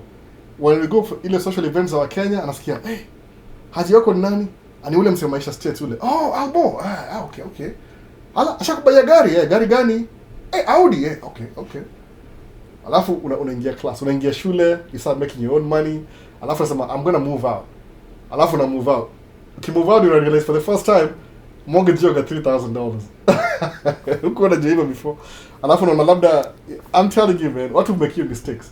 Musema kama uko US, marry ule dema kwa US. Ule anajua ameshakula ngumu na wewe. Mtakuwa na ile similarities, mnajua hardship.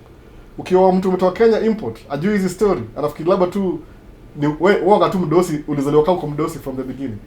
No. Utashangaa sana. Hata kama mahali ameyapembe. It's inevitable atameyapembe. It's inevitable by the way atameyapembe. Kwa nini? Because ajaanzia first floor, ameanzia third floor. So ajui first floor and second floor nini. The moment mnaachana hivi, akienda kwa real life itabidi aanzie first floor for the first time. Then ata realize aseme, what was I doing? Nimegusa table. Hii table ina moving up and down. Too high. Inactivity, man, nimesahau ku upgrade TikTok nimepotea. Now I've lost all the comments. Terrible. I always forget that. Acha nirudie tena nianze live tena. Nimesahau kwa comments zote zimeisha. I already sent you Instagram. Go live again. Nimesahau. What did I do? Resume. You ni shakida sana. Nasahau ku renew. Inactivity. I should be commenting and talking. In a shut off. Tumekuwa for how long up? Over 1 hour. Yeah, no wonder. I'm so sorry guys, TikTok imezimika. So hizo maswali nda come back tena. I'll inbox you WhatsApp. Sasa inbox WhatsApp. Alafu imekuja already. So naitwaje? Yaje Albo, bro, hii mwaka kuna DV lottery. I don't know. You never know. I don't really know. So hey, niaje poa. So who wrote your intro song? My brother did. My youngest brother. He's not that young. Nimemwacha kama a few years, but he's the youngest in our family. Alikuwa kama he was giving a testimony.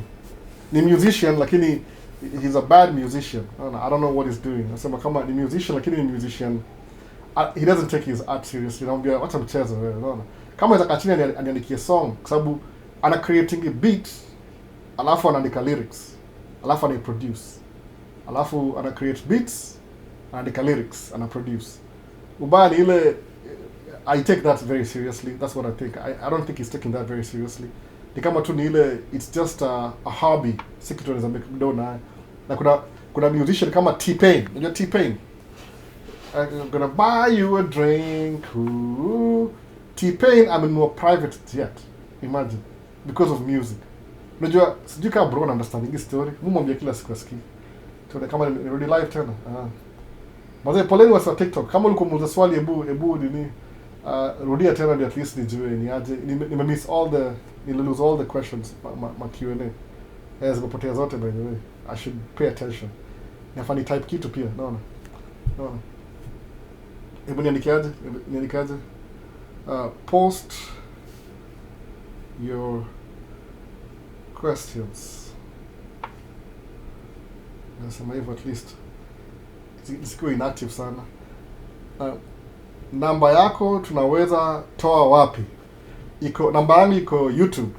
Exclusive to YouTube. Unaona? Post your questions. Namba yangu iko YouTube. Ukienda kwa YouTube channel Maisha States, utapata uchukue any video, uende kwa description section, uangalie, utaona contact information. Utaona email yangu hapo, utaona phone number, WhatsApp, nyingine, anything you want. Unatoa namba hapo nipigie, alafu tutaongea. Lakini nitumie text nijue ni wewe. You get so many at a go. So kama uliuliza question, fanya hivi, rudia question yako. Nimeulose, I hate that man. I hate that when that happens. Musa how? Unajua niko peke yangu hapa hivi. Sina I don't have a producer. Mini producer and presenter at the same time. Kama ina make sense. So my song ilikuwa anajitanga hivi, break the story, anaitwa yujita no prod, like no prod studio. Anamaanisha nini? No production studio, kitu kama hiyo, no prod studio. Umeona? So niko South Minneapolis, niambie mahali nitapata Kenyan food. enda Kenyan food, enda kwa Tamu Grill sai by the way, enda kwa Tamu Grill Minneapolis, naona sai wako na ugali kila kitu. Tamu Grill, tutafutie address, naona Abdi, enda Tamu Grill Minneapolis, hebu search for Tamu Grill chini kama unapata Tamu Grill haraka hapa hivi, naona tafuta Jojo Tamu Grill, naona unapata Kenya huko haraka. Kenyan restaurant, enda kwa Tamu, at least hiyo ni best yangu, so kuna mingi lakini enda Tamu Grill, acha story more. Enda Tamu Grill, naona Tamu Grill address about address ya Tamu Grill iko wapi bwana? Nimemiss kwenda huko sana by the way. Juu wife ameniambia hataki nishikwe na watu wa ice. But enda huko hivyo, enda mwambie useme album ni tafuta Tamu Grill kwa TikTok, naona Minneapolis iko Cedar, naona Somali headquarters Cedar huko, Cedar River, Cedar, thanks man, iko area ya wa Somali kabisa, naona kwa auntie, enda kwa auntie huko hivyo, enda kwa University of Minnesota hiyo Cedar na man nitongaje street, River Street by the way, utaiona big sign green Tamu Grill. Hata kuna video, hebu scroll kwa video yangu tuna Tamu Grill mahali hapo hivyo, kwa video zangu hapo hivyo. Enda huko hivyo, anafunga by 7 leo, so usichelewe. Mimi nimemiss sana. Naona Tamu Grill address iko wapi? 1829 Riverside Avenue Minneapolis, ndio hiyo, naona 1829 Riverside Mississippi River, Riverside Avenue. Naona ambia Jojo mwito na Maisha States albo, naona Minneapolis. Utafurahi sana by the way. Mimi najipikia lakini muende huko ndio nipikie tu, hata sitaki kujua. Naenda tu by the way, naona nitapikia Kenyan food very rare, naona. So enda huko sahi. Hakuna nini? Hakuna nyama choma ni jana. Leo ni Sunday. Nyama choma ilikuwa jana. But I mean it can work, naona. Thanks bro, moved from Seattle. Kuna Kenyan food kibao. Ya hata hapa hivi ukishajua Jojo, kuna wengine pia siwajui poa, lakini enda kwa Jojo kwanza sahi. Enda mwambie Albert sent you. Angalia TikTok Tamu Grill, Tamu Kiswahili, Tamu Grill. Utaona. Naona utaondoka hivyo unashangaa. Finger licking. Kila kitu. You pick na spices zingine hata sijui bana. Jojo. Ala sitaki kujua. I don't want to know. Ile tu ile tu ni ile food yake ni poa. Nikienda huko musikia tu fiti. Ile any mood ina improve. Kwanza mfanye hivi, when I'm driving to Tamu Grill, play ngoma za Kenya on my way. Na play ngoma za Kenya, alafu nafika pale nakula. Tena on my way back na play ngoma za Kenya. Nasikia ngafiti sana. Mpaka nachukua take away. Mununua tray ya samosa the whole week. My kids love samosas. How's it the square thing is? Kizo najua jina siku hizi. Naona. Before kwa najua. What's that? The square thing is. Kizo najua. Samosa. Naona. Kuna sambusa na samosa. I think sambusa ni ile ya Somali. Samosa ni ile Indian. You know the difference I think. So hi Albo, did you do SAT before you applied for F1 visa? Erickson Maina, I did SAT. I did that back in the days. But I never got a visa. First time, second time, third time, never got a visa. Alafu nika apply green card. Ilikuja mbio mpaka nikashangaa. No. But nili apply. Ndio kuna watu sema, kuna hii story kwa video moja nimemake last week na TikTok. Kuna wase yani they bring their faith and believes in everything. No. Mpaka ile najua kuna wase na believe na faith iko very strong. Maybe kila mtu, I know that. But lazima uwe very careful na hii story. Kwa sababu mimi nilani story ya faith na business. No. Kama sahi when it comes to business, nobody cares about your faith. Ni performance. Ukienda interview, they don't really care about your faith. They won't hire you because you're a good Christian. Nobody cares. No. That's your own what's about politics and religion, it's a personal it's something personal. Kwa sababu iko attached na so emotional nayo.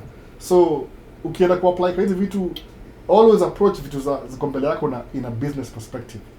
See it in a spiritual, don't do that. Just a business perspective. If you're going for a visa, it's about B1, B2, business and leisure.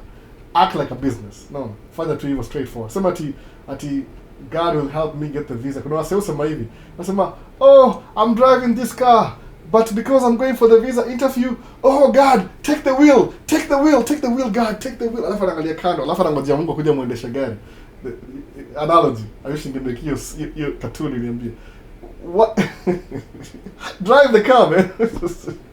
Tangu lini imeandikwa ati, if thou let go of the steering wheel, I will take control. Hakuna verse kama hiyo. Kama kuna hiyo verse, I don't even know. I'm just making fun of. Kuna wasema unaenda embassy, unaenda kwa pastor unaombewa the whole night mpaka asubuhi.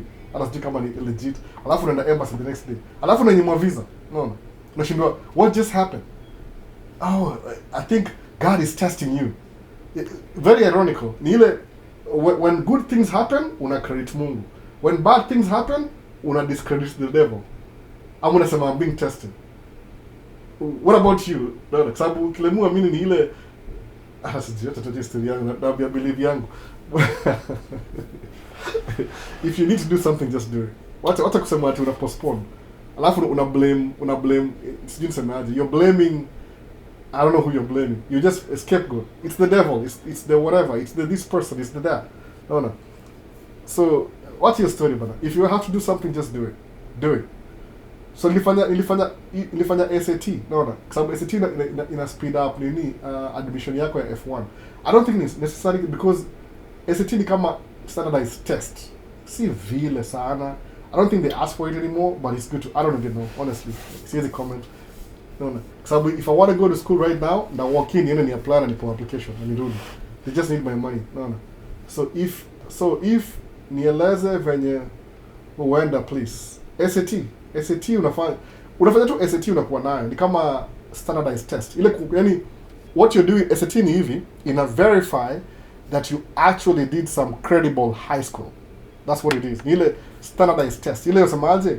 Yani wewe umemeet obligation ya kuja US kama undergrad. Meaning your high school iko almost equivalent to American high school. That's what SAT is. Standardized test. Naona ile you can bring your KCPE certificate, lakini ile verify ni mzuri waone kwa sababu SAT ni standardized test. Iko na multiple choices by the way. So utai ace vibaya sana. Kenya is SAT vibaya sana by the way. Juu Kenya high school stika kuna multiple choices anymore, but that's what it is. No. Ni ile standardized test. Ina show your high school is valid. They don't know who you are. They don't know you. They don't know all the schools in Kenya. Hakuna hiyo connection. Kenya is its own country. US is its own country.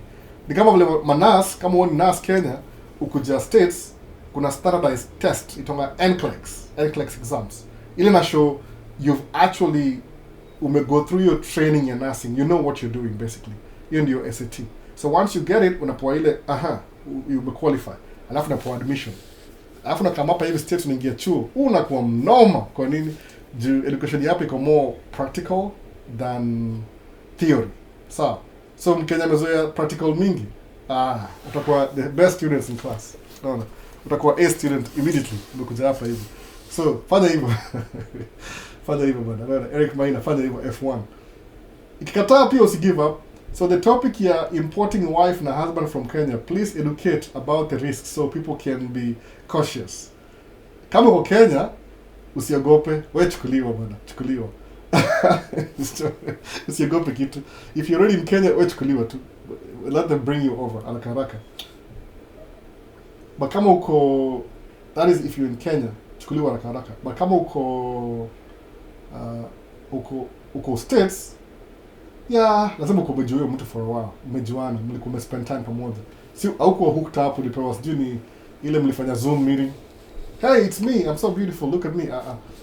I mean, ni risk. If you love somebody, you love somebody. But ni ile, mimi definition yangu ya love yoga mbaya sana. Hata wife ali-admit.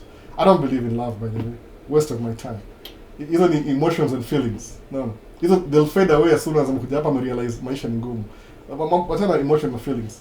Logic, emotions and feelings. Usi eliminate logic. No. Lazima man, I'm gonna get in trouble.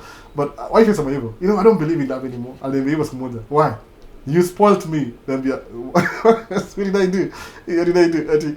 So about dile love yangu si to explain. Okay, which is the best explanation? Okay. Ukisema I love you ni kama itakuwaje? It's like you're acting that you care about me. You're acting, ni kama Hollywood, with a script. Oh, I love you so much. Like, tell me how.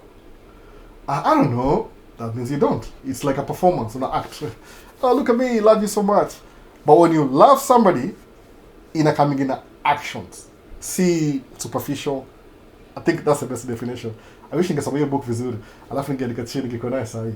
Difference ni hiyo. When you love somebody, una demonstrate. Yani loving somebody, kuna actions follow. See words, kuna actions that follow the love. Hiyo ndio love. Mona, I love my kids, so I provide a roof over their head. I don't play games with them. That's trivial and stupid. But they will beat me anytime. Hata openangi story juu maybe they want to do vitu kama sneaky aingie roadblocks place afai kuingia hataki nikuwe hapo, and I know that already. So msema mtu ya avoid mka tu from a distance na waona from a distance niko hapa wako pale wakiniona wana feel uneasy, so I don't want to mess up their flow. Unaona, oh daddy, you just want to chill, just go sit over there somewhere. I'm like, okay, naelewa. So loving ni iko followed na actions. When you love somebody, kuna actions that you're taking care of them. Hiyo ndio love. Ile ya feelings na emotions, it only lasts a week. Ama ni 3 months at most, alafu expire.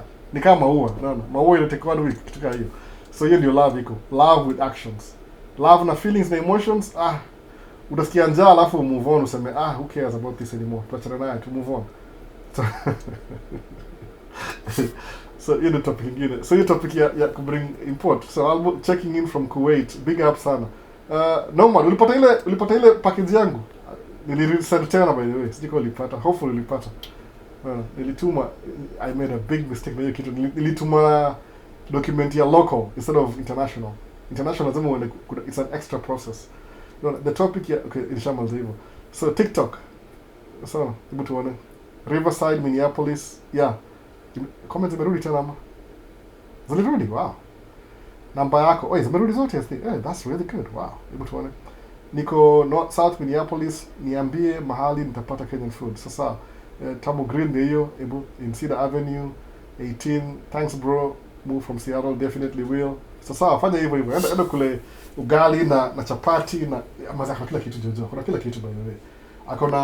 Akona very good ugali, akona chapati, akona samaki, kuna moja special sijui sauce flani, special sauce ya samaki. Poa sana by the way. Akona nyama choma, akona cabbage. Enda tu huko. I feel like I want to go right now. Sijui tu acha stay home. Nasikia njaa already. Nasikia njaa. So ndio hiyo hebu. Sijaipata bado. Hujapata bado? Kuwait. Ila address nilituma hiyo address. Paka leo. Nilituma sijui January tena. Nilituma last year because sijui ni November, but ilikuwa imekuwa on hold. Walinitumia barua nilikuwa na ignore. Sikuwa najua ni nini hizo. Ndio kanitumia barua kaniambia nisipoipick kwa post office wataitupa katika hiyo. Nikimbia huko mbio walinitumia card. Nikamwambia kwa nini bado hii package nilituma kama few months, akaniambia nilitumia local sending, nilituma kama local na international. So hawezi forward until ni sign the right document. Nikaisana haraka hapo hivyo nikaituma tena immediately. Yaani nilitumia a local delivery system. Kuna priority ya local na kuna priority international. Umeona? That's why. Mbona pigia simu hebu kidogo? Na mbona napigia baadaye. So ndio hiyo. Bado sijaipata. Angalia labda na check tena. Thanks for that. Nadai nifanye halafu ukipewa scholarship huwa unapewa accommodation hadi times a holiday. Yeah, full scholarship. Alafu uzuri scholarship ni hivi, Erickson Maina, utapata hivi, your school is paid for, your tuition is paid for, everything is paid for. So then you'll get a job within the campus or whatever, your place, ama within your area. So the extra money from the 20-hour a week job, that's what you can use to do other things off when you're off. Kuja tu itaingiana by the way. I don't, where's your kwanza? Kumbuka hivyo, where's your kwanza? There's many who come before you. Where's your kwanza by the way? So usiogope, kuja tu. Kuja alafu utajua tu exactly what's happening. Kuja tu bana, kuja. So what else? Definitely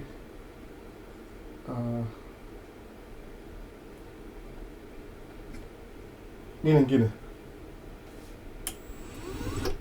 hii meza. Nasahau kila sana nini.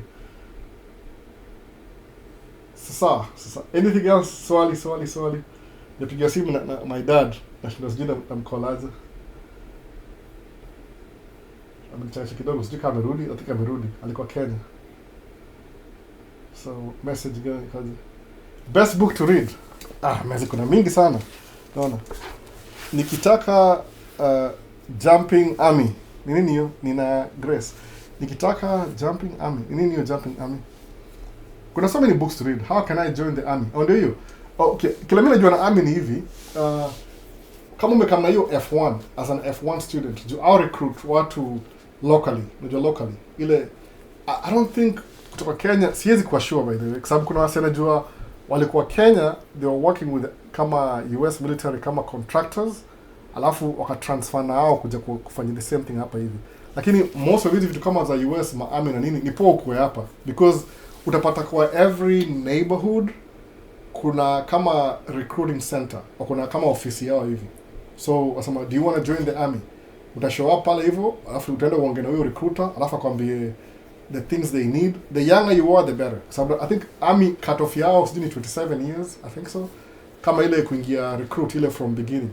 But you can, kama uko 30 something unaweza ingia bado kama utakuwa officer. Kama uko na degree ni better. Kama una degree unaingia infantry, utaanzia from scratch. Unaona? So Mustafa Idi asemaje, unaweza kuwa nurse in US and you invest in real estate. Yeah, absolutely. Kuinvest kama the question you ask him in ile unasemaje, if I have money can I invest?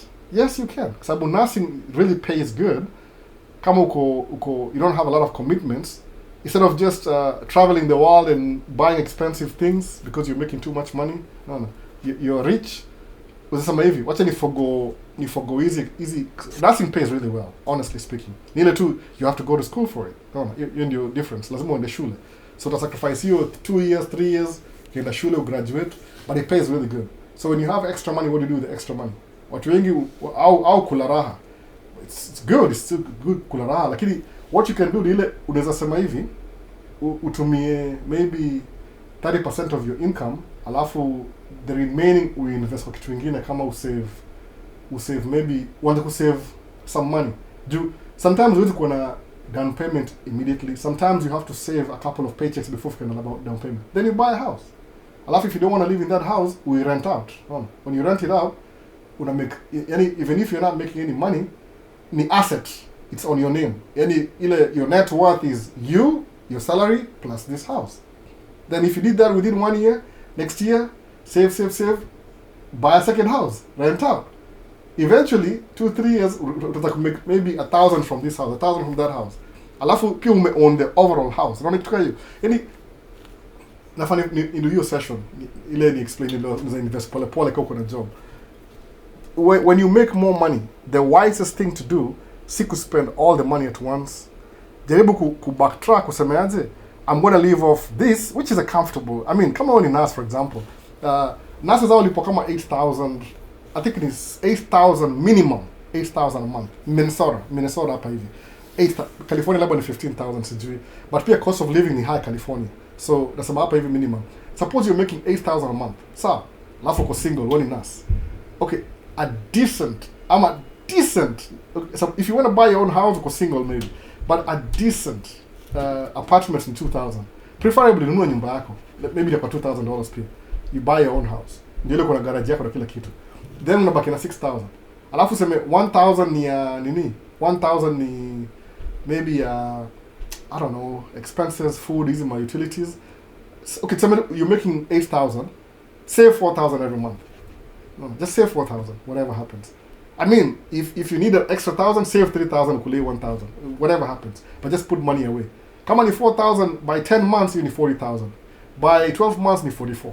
Next year do the same thing. You need 88. Next year do the same thing. Uko na 100,000 6 figures, wanakununua nyumba.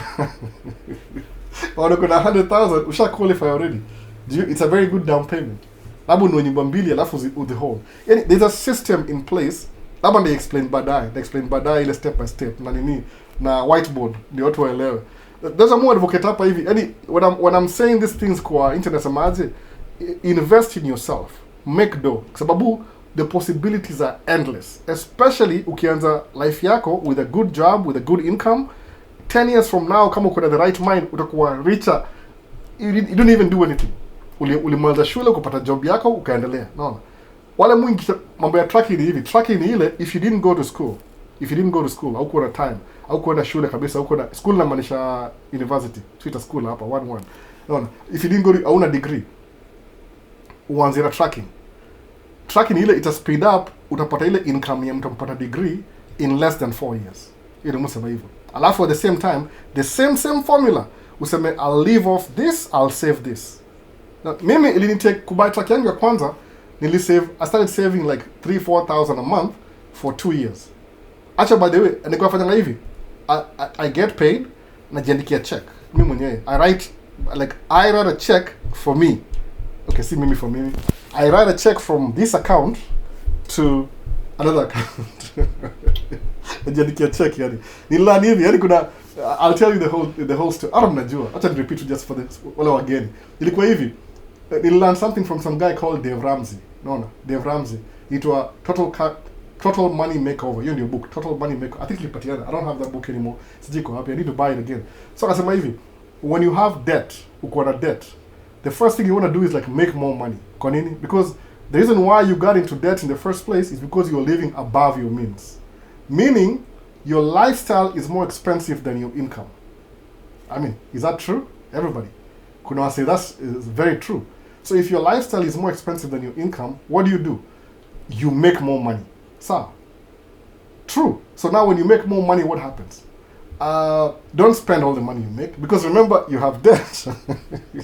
Yeah, because your lifestyle more expensive than your income. So your income was always chasing your lifestyle. So what do? Now on this, una reverse engineer. You make more money, unakuwa na more money than your debt. Then, the first sacrifice ni hivi. Because you're making more money, now una reduce lifestyle kidogo, within your means. Una reduce, kama sema debt ndio hii, this was your lifestyle, and this was your income, make more money ifike hapa hivi. Hope ina make sense hapa.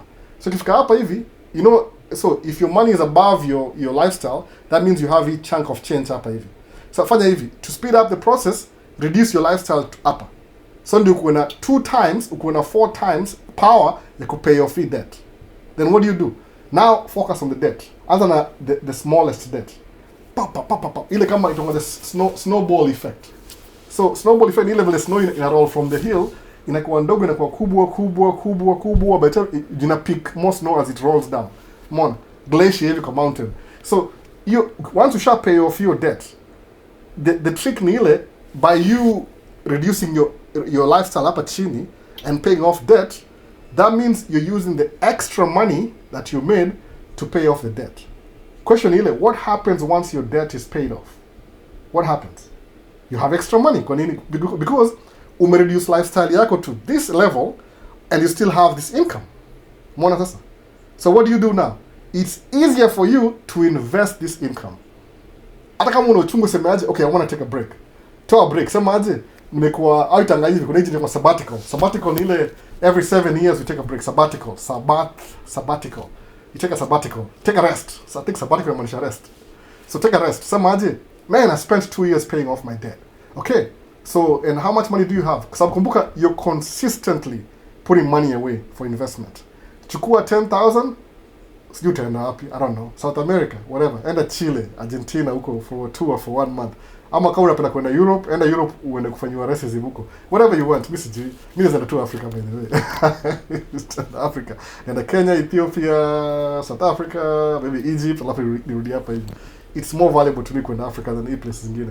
Na si huko North Africa, hapa Sub-Saharan, watu weusi kama mimi, unaona. Kina watu sema mufa na kama nani? Ito nani mse? Nimesahau jina huyu footballer huyu old guy. Vieira, nenda kuna watu wa Vieira, watu wa Sub-Saharan Africa. Mimi natoa Sub-Saharan areas only. Juu nimeona Aisha Speed, nimeona I need to go there too. Sub-Saharan si uko juu wale wanakaa ni wazungu, hawa chini hao. Wale si proximity to white, hawa Sub-Saharan hapa chini. So do that. Chukua sabbatical, then come back. Then now this is a system, sindio? Imagine you spent maybe 3 years living within your means, ama below your means, which is lifestyle, but you're paying off your debt. Now you're debt free, sindio? When you're debt free, it's easier for you to save more money. Kwa nini? Because we experienced 3 years ya kujinyima. That's what happened to me. When I paid off all my debt, kaanza kusave dough. Sababu kweli kabisa 4,000 3,000 a month. I was writing myself a check. Hata sikuwa naangalia. Hata hiyo account ilikuja kustukia siku moja nikiangalia account hivi niko na over 100,000. Wow. Hata mimi yani ilinishanga listuka. I was so surprised. So I never paid attention because I assumed like I was paying debt anyway, paying debt. But this time I'm paying myself. Mona, hiyo ndio system. Hiyo system it's kind of messed up a little bit because what happened nili save so much money nikata kuinvest kwa brand new truck. Mbili by the way, tatu actually. So hizi trucks zina payment. So imekuwa hard to save because I'm paying for the trucks.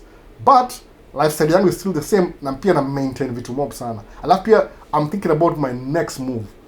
Nime pay off truck last year. So it's some kind of discipline to learn by doing these things. Kama una do kitu iko applicable na wewe, you're missing out. You need to join this club ya kuna do ndio pay off your debt, reduce your lifestyle. Usikuwa tu unaishi kwa lifestyle moja mbaya because hauna choice. Umeamua Kenya na maisha ni ngumu na una complain kila siku. Don't do that. No. Jitoe unaenda mali kuna extra income. So your extra income ina make sense. It's a sacrifice worth making because you sacrifice to make leo 3 years from now itakeme multiply. Utakuwa in a place where you never was before. No. Kitu kaa hiyo. So that's why samani mzuri kukuwa na hiyo, alafu unakuwa na system fulani hivi. Unaona? Kama mimi hiyo real estate inanisumbua kuchapaka sahi. The only reason why sina real estate sahi multiple whatever is because watoi wife pia na priorities zake, atakwenda sijui afanye masters, anamwambia if I were you ninge set up business kwanza alafu ndo tuingie historia ya kwenda shule. But yes, because alipanga kila kitu sawa ajui historia, ako spoiled. Nilimuimport from Ocha fulani hapa America, hapa Ocha. Unaona? Ajuangi. Kama nilimuimport pia, Siko import by the way. I grew up rural America. I grew up urban America. I grew up rural America. So principles zake zilikuwa slightly off than mimi. No. Mimi grew up Nairobi, which is urban Kenya. Me grow rural America. Ni kama mtu grow rural Kenya. Mwana hiyo difference. So priorities zetu na zake, yani she's catching up but she's still not there yet. So ndio hiyo difference ile sisi mimi na yeye. So mimi na mwambiaje, if we invest na real estate already to share double income, then you can go to school. Kwa nini? Because school itakuwa na shida, because school you have enough money to pay for school, because even while you're going to school you're still making money. Mona hiyo ni green screen. Hapana, it's a green screen. This is my fake plant. Angalia fake plant. Angalia. See green screen. The real screen. Oh. Hii ni fake plant by the way. Skill. Fake plant. The real screen. No. Angalia. Touch. The real screen. No. I don't do fake screen. Itakuwa weird. Itakuwa weird kwa seriously, I can't do that. Mudu hivyo kwa Zoom na ni kama hiyo. Nimetaka, I'm telling you, nimeinvest kumeki kitu lena ka. Within a week by the way. This is the second time na do live hapa hivi. Walinifukuza the other side. I was kicked out. Unaona? Nataka dashcam kwa Uber yangu. Nunua bana. Hata kuniuliza maswali. Gato wewe unafaa kuwa hapa by the way. Hata sijui unangojea mpaka leo. Mseva na huyu. Amekuwa na mimi tangu nianze Maisha States. Unaona? Hata hataki kutake advantage ya Maisha States. Kwanza sasa ile ngumu, unaona? Sijui za tumaji hiyo dashcam. But hiyo itakuwa poa kwa dashcam kama una do Uber, because uta create content when you have a passenger, alafu mnakuwa na very good conversation kwa passenger na unamrecord pia. Unamuuliza, is it okay if I use this footage for, akasema yes, alafu ndio hivyo, unaona? Nakuja envy maze young. Wallahi, naona. Dashcam ni post. Dino tawapi dashcam. Gato hata sijui za kubuy. Sasa hata sina do. Sasa niko home ka 2 months in a row. Unaona? So hiyo ndio story ya kuinvest. The extra money you make una invest kwa business nyingine. Unajinyima but it's totally worth it. Kama nisemaga hivi, nisemaje?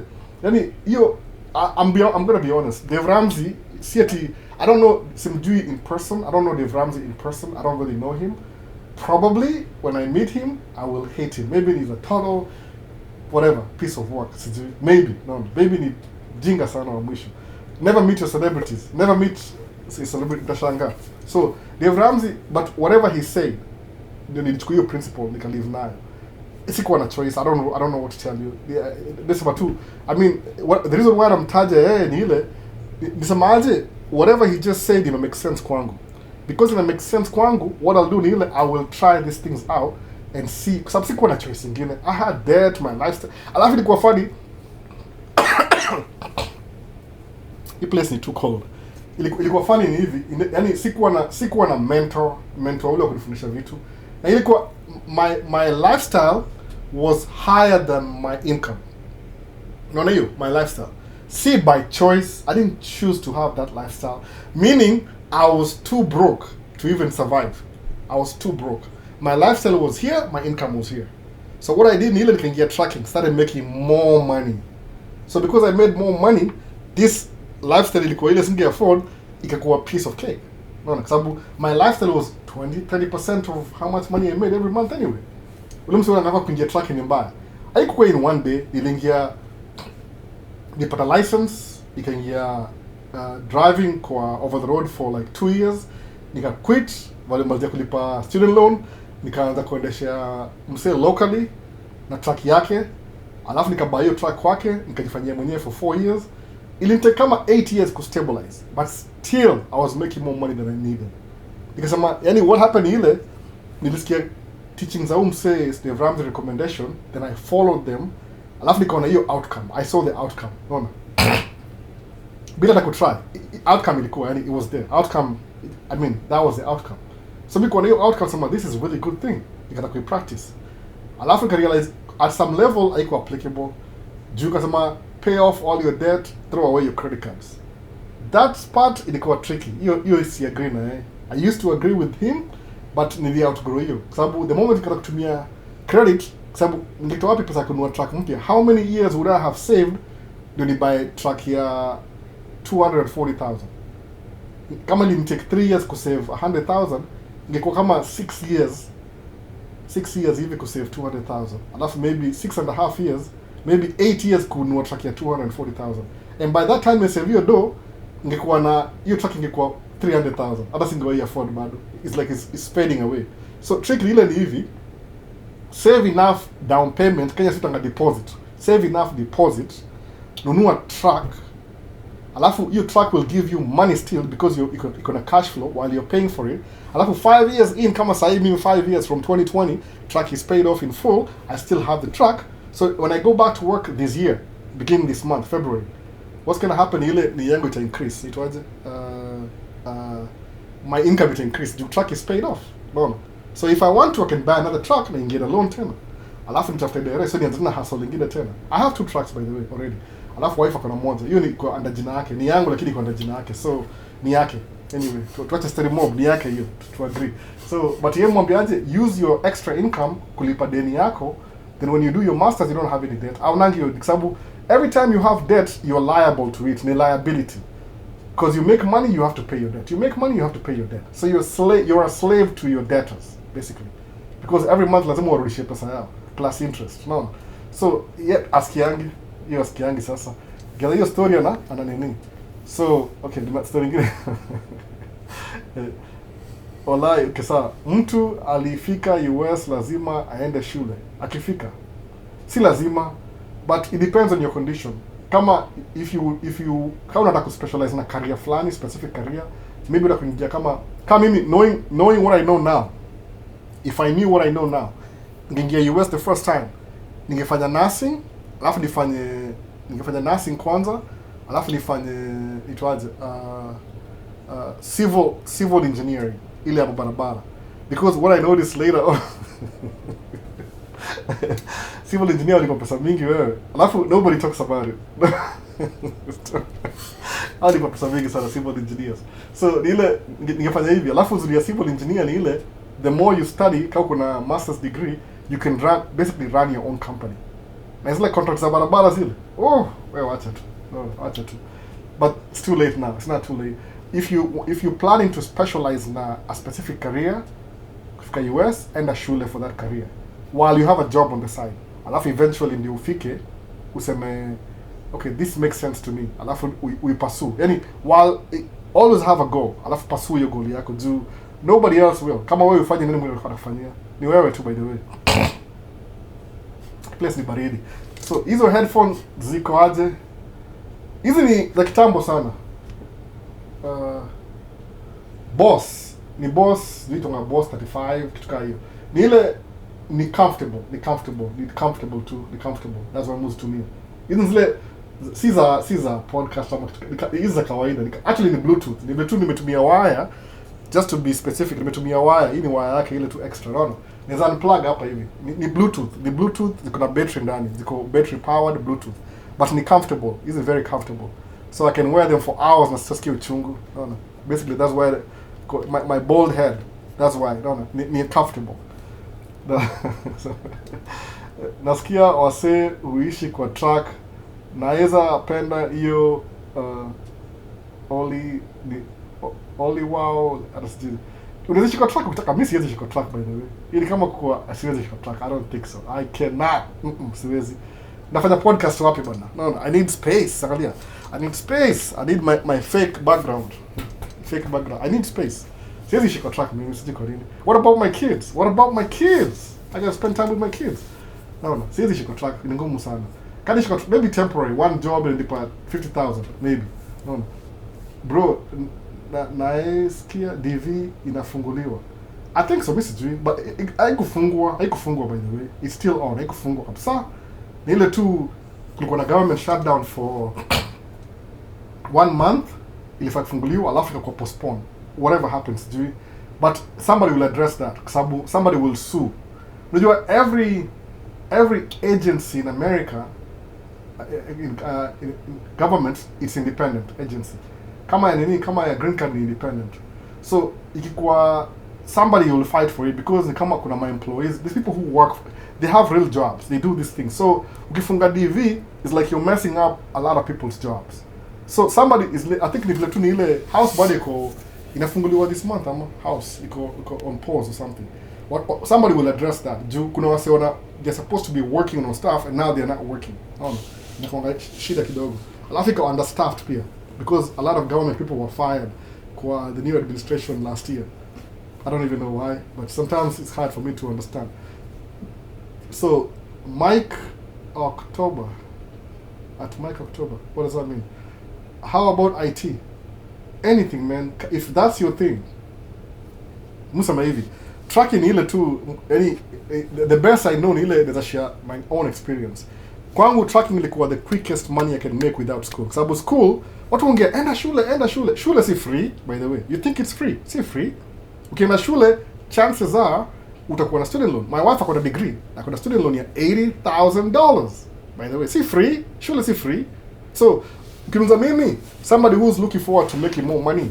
Juu kuna wasa ungeongea mpaka Musa hiyo story. Hata nipo mnikumshia story. People are like, oh, Albo, kwenda shule ni muhimu. Shule is more important than business. Oh, whatever. Okay, mimi nimeanza business. Niko na loan ya truck.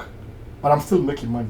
Ukienda shule unaomba loan in the beginning, then when you graduate unaweza kulipa hiyo loan until we pay off. Ukosa job una pay interest bado. Si free, shule si free. You pay for it. Kama huwezi pay for it, you get a student loan.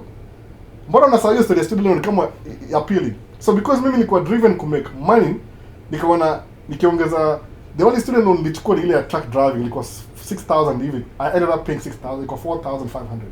But ilikuwa aligned na nini yangu. Alafu the company that hired me, they were paying for my student loan every month.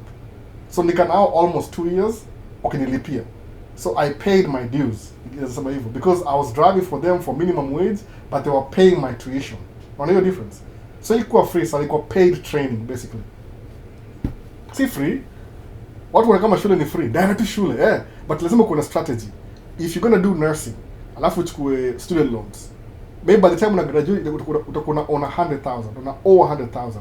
Meaning once you graduate, the first year, 2 year, if you want, uza focus na kupay off your student loan. Ndio kufungulie path, later on want to invest your kwa other assets. But ukiingia shule, accumulate student loan, na usilipe, problematic. Come on. Lazima uende shule, unaona? Hata nilike student loan hapa hivi ndio isizimike. Boy nakata student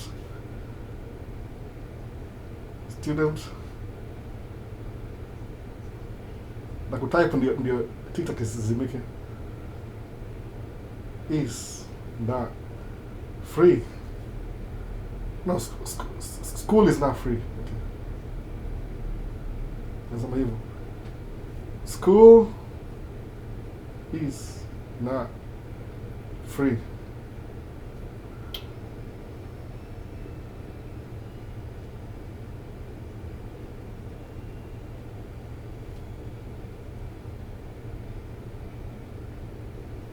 Alishamaliza sasa. Nataka kutype ndio at least ione kama kuna activity.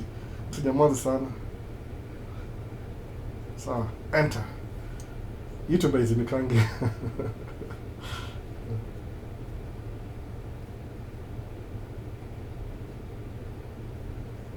The student loan. Sasa ndio hiyo, sasa tulibaka hapa hivi. Ndio na home hapa chini kuna baridi sana.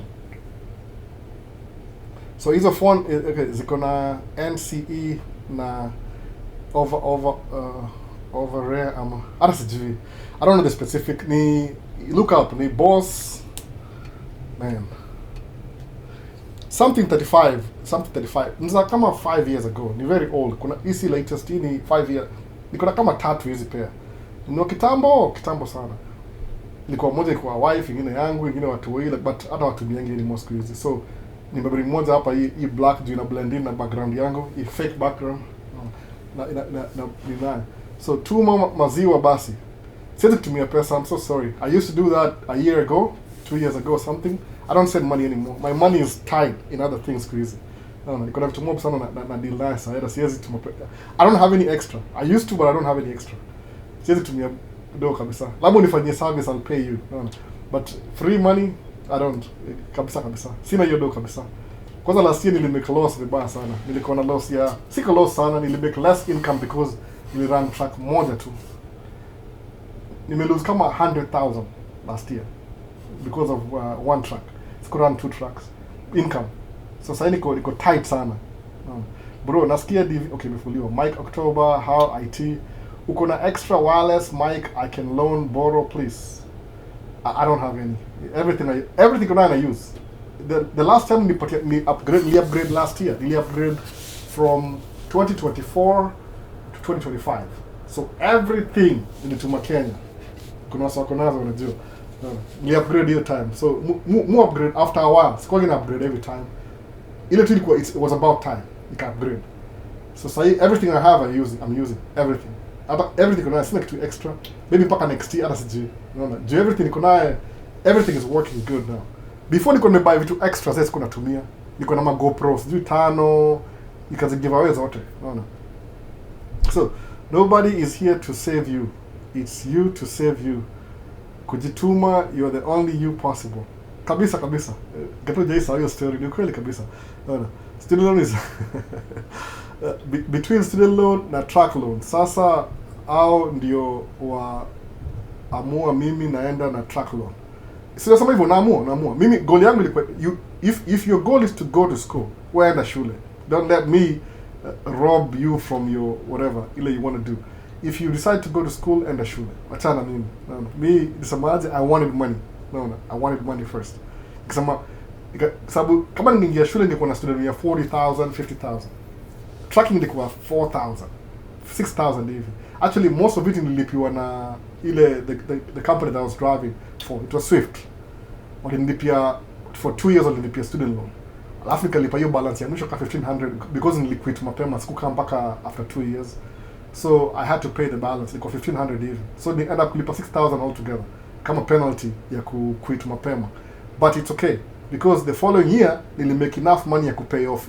I could even save that 6,000 if I wanted to. Sababu the following year could drive YMC as a driver, save karibu 15,000 hivi. So I was already, it was actually knowing what I knew, I should have quit over the road a year before. Sikuwa najua, yani sometimes it take time before you discover kuna local jobs kama hiyo construction. I didn't know about it. Kasema, man, I wish I knew earlier. Kasema, too late, nisha experience. Ndio kwambia sasa hiyo kuja uanze mapema utakuwa sawa than where you were before. But if you want to go to school, don't let me talk you out of it. Wewe na shule bana. Useme ni albo aliniambia alafu utakublame. wewe fanya vile unataka, unaona. Greetings, I hope you're doing well. Lilibeth, I'm doing well. Nimesahau comments za YouTube, hebu tuone. Ama ndio tena ilikuwa thanks for scholarship huwa unapewa. Okay, yeah. Thanks Albu kwa ku spare time yako kutubongesha. Na have fun by the way, something that I have fun doing it, communicate na say. I wish ikuwa na session, ubali make your timing, naona. Make your timing. Nataka nirudi back to kuna watu hii. Wife atakwenda kununua grocery shopping, which means the whole afternoon. So basically, it's fun kuongea na wase. Ile kushare information ni poa. I think so. Unaweza mula ningi vitu something ina happen kwa life yangu ile na getting information fulani ile it's life changing. Inani stretch mind, inani twist, inani mpaka sema I didn't even think this was possible. Alafu naifanya anyway. Nikifanya napata wait a minute. It may work out. How come I never knew this 10 years ago? So, that's in a surprise, son. No. So, watching all the way from Ontario, Canada, VP, bana. Patrick Kipkurui, VP, bana, Ontario, Canada. Ambia wasa kuja Canada, bana. Kama wewe kuja States, wanaweza toboa pia huko hivyo. Huko unaingia shule. I think shule ni almost free. I don't know. I don't live in that country, so you always talk realities. I try to by the way. Hakuna jadika hapa ni wadanganya. Kwa nini? Kuna wasana believe na wadanganya. I think ni ile mseo believe na mdanganya, ni ile mseo wana kama yani it's like something that I'm saying ina rearrange reality yake. Sana feel kama alikuwa atudanganya. Tudanganya. What do you mean tracking? Tracking ni mbaya bana. Do you recommend Swift to start as a truck driver? Absolutely. Do it. Who cares? No. I mean, driving is driving anyway. You have to get some experience from somebody. Alafu uzuri ya Swift ni ile, they will take you, Swift you chukua ma rejects wote. They don't really care. They don't care, by the way. I used to work for Swift. They have terminals everywhere. Trucks zao ni cheap. So, they don't care. They'll hire anybody, anytime. That's what also mangaje. Most accidents do happen kama Swift drivers. Do you know why they do that? I'll take your risk because Swift iko self-insured. Yani, okona Swift tracking na kona Swift general liability insurance company within the company, so they're self-insured. They're not paying somebody premium, so they're able to take more risks. When you're a new driver, you don't know what you're doing, they will still hire you. Kwa nini? To give you an opportunity. So because they know if they hire you, you're still making money. Because anu gari zao okona self-insured na anu gari zao kwa factory direct. Anu kwa dealership because their own terminals kama okona shop already. So everything iko in-house. So if you're starting off with Swift, you need the experience, by the way. That's all you need, the experience. Alafu zuri ya Swift kuna terminals everywhere. That mimi ambiwa hivyo kisema, you know what? As a newbie, tenianzia Swift. Au kuna speed governor ilikuwa slow, whatever. Kuna hiyo sijui ni tongaji nyingine iko Missouri. Prime ni more money. I don't know. I never worked there anyway. I have nothing to say to Prime. But Swift ni iko na more network. Every state kulikuwa na terminal back in the days. Squeeze sijui au funga zingine after a while. So if you ukianzia Swift, anzia Swift. Is it affordable to survive off organic food exclusively in the States? Yes, it is. Mwana, kama mimi sahi nimeona because nilika kwa how to I'm not doing anything. I'm not moving. Mobility iko restricted because it's cold outside, kuna winter. Na niko kwa house, kuna treadmill, but I can't be on the treadmill with my 2-year-old. She gets curious. So sitaki kumpatia ideas. So nisema I'll take the heat. Ndaona sahi next month kirudi job, ndarudi hizo 20 pounds nimegain holiday. You can but it's more expensive. But there's nothing like organic food, by the way. Food ni food. Ni ile preferably cook your own food from at home. Usiende kuna hoteli. Some hoteli they don't have your best health interest at heart. They want to sell you food and services. So they don't really care. But chumvi mingi, mafuta mingi, when you cook your own food, utakuwa more healthy, by the way. I mean, come on. Unajiwekea chumvi kidogo, you know what you're doing. It's you, self-made. And you have your best interest at heart. That's the only thing. Jipikie tu chakula kwa hao. Avoid eating out as much as possible. Nunua nyama choma yote, jaza kwa fridge. Nunua kila kitu unataka, jaza kwa fridge. Alafu jipikie wewe mwenyewe if you have time. Watu wengi hawananga time. No. Try by the way, try. Mara mingi chakula yangu mostly ni salad. So the only thing I need to do ni kama nanunua chicken breast ila haina ngozi, alafu na kwa oven. ya kwa oven iko tayari, alafu na kama it can last me kama hiyo 3 meals, kama 3 meals hivi. So if I get my lunch ni salad, chicken salad, dinner is kwa maybe fish fillet fish, ile haraka pia. Fish pia ni kwa oven na bake na pilipili na ikula. Alafu the trick ni ile, because I don't want to be hanging out late at night, as soon as I eat na ngoja 2 hours then nalala. So I spend more time replying messages on TikTok than sleeping, because any away from, because the longer you stay awake the more you eat, alafu unaharibu ile flow yako ya digestive if you're old like me, if you're over 40s. Lakini kitukaa ile chakula wewe mwenyewe utakuwa sawa. Umeona? Sasa ni ile I can't even be on the treadmill, because nikisema kwa treadmill hivi, my daughter 2-year-old ashindwa new thing to play with. Na treadmill si a 2-year-old. So nisema tu, let me take the heat. No. Paka maybe next year like a little bit older. No. So I'm having so much fun spending time with her. Mara mingi yuko na grandma. Alafu amejua siku hizi akiamka daddy, the first job kwa hapo hivyo. My wife amekuwa kenda job. You and a job, by the way. You and a job. So one of us has to watch the kids. Kama si mimi, kama si yeye, then we have to pay somebody to do it. No. Hiyo sasa inakuwa hivyo. You have to pay somebody to do it. So ndio hivyo sasa. So si unipeleke Canada bro. Steto tunaogopa siku hizi. I can't take you. It's not to my best interest to take you anywhere. Hata siwezi afford. You're asking for too much. How do I do that? Why jipeleke wewe mwenyewe? Why should I take you to Canada? That should be your own objective. Si mimi. Just me. How is that going to help me? No. But you can't give up, by the way. I don't think very few people have your power ya ku change life. I'm not one of them. Me, the best I can kupatia. Other financially I can support you. If I start supporting you financially, my kids will suffer. So I'll be taking money away from them nikupatia wewe. It's not to the best of my interest kusaidia wewe. The best ni ile angalia advice, kuwa challenged, kuwa inspired.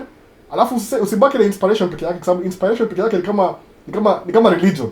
No, religion, I'm being honest, by the way. Religion is institutionalized, by the way. In case somebody bring you argument.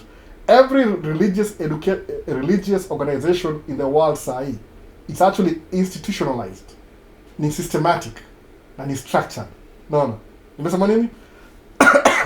Every religion iko institutionalized, iko structured, na iko systematic. Kwa nini? Same message across the board. Same message.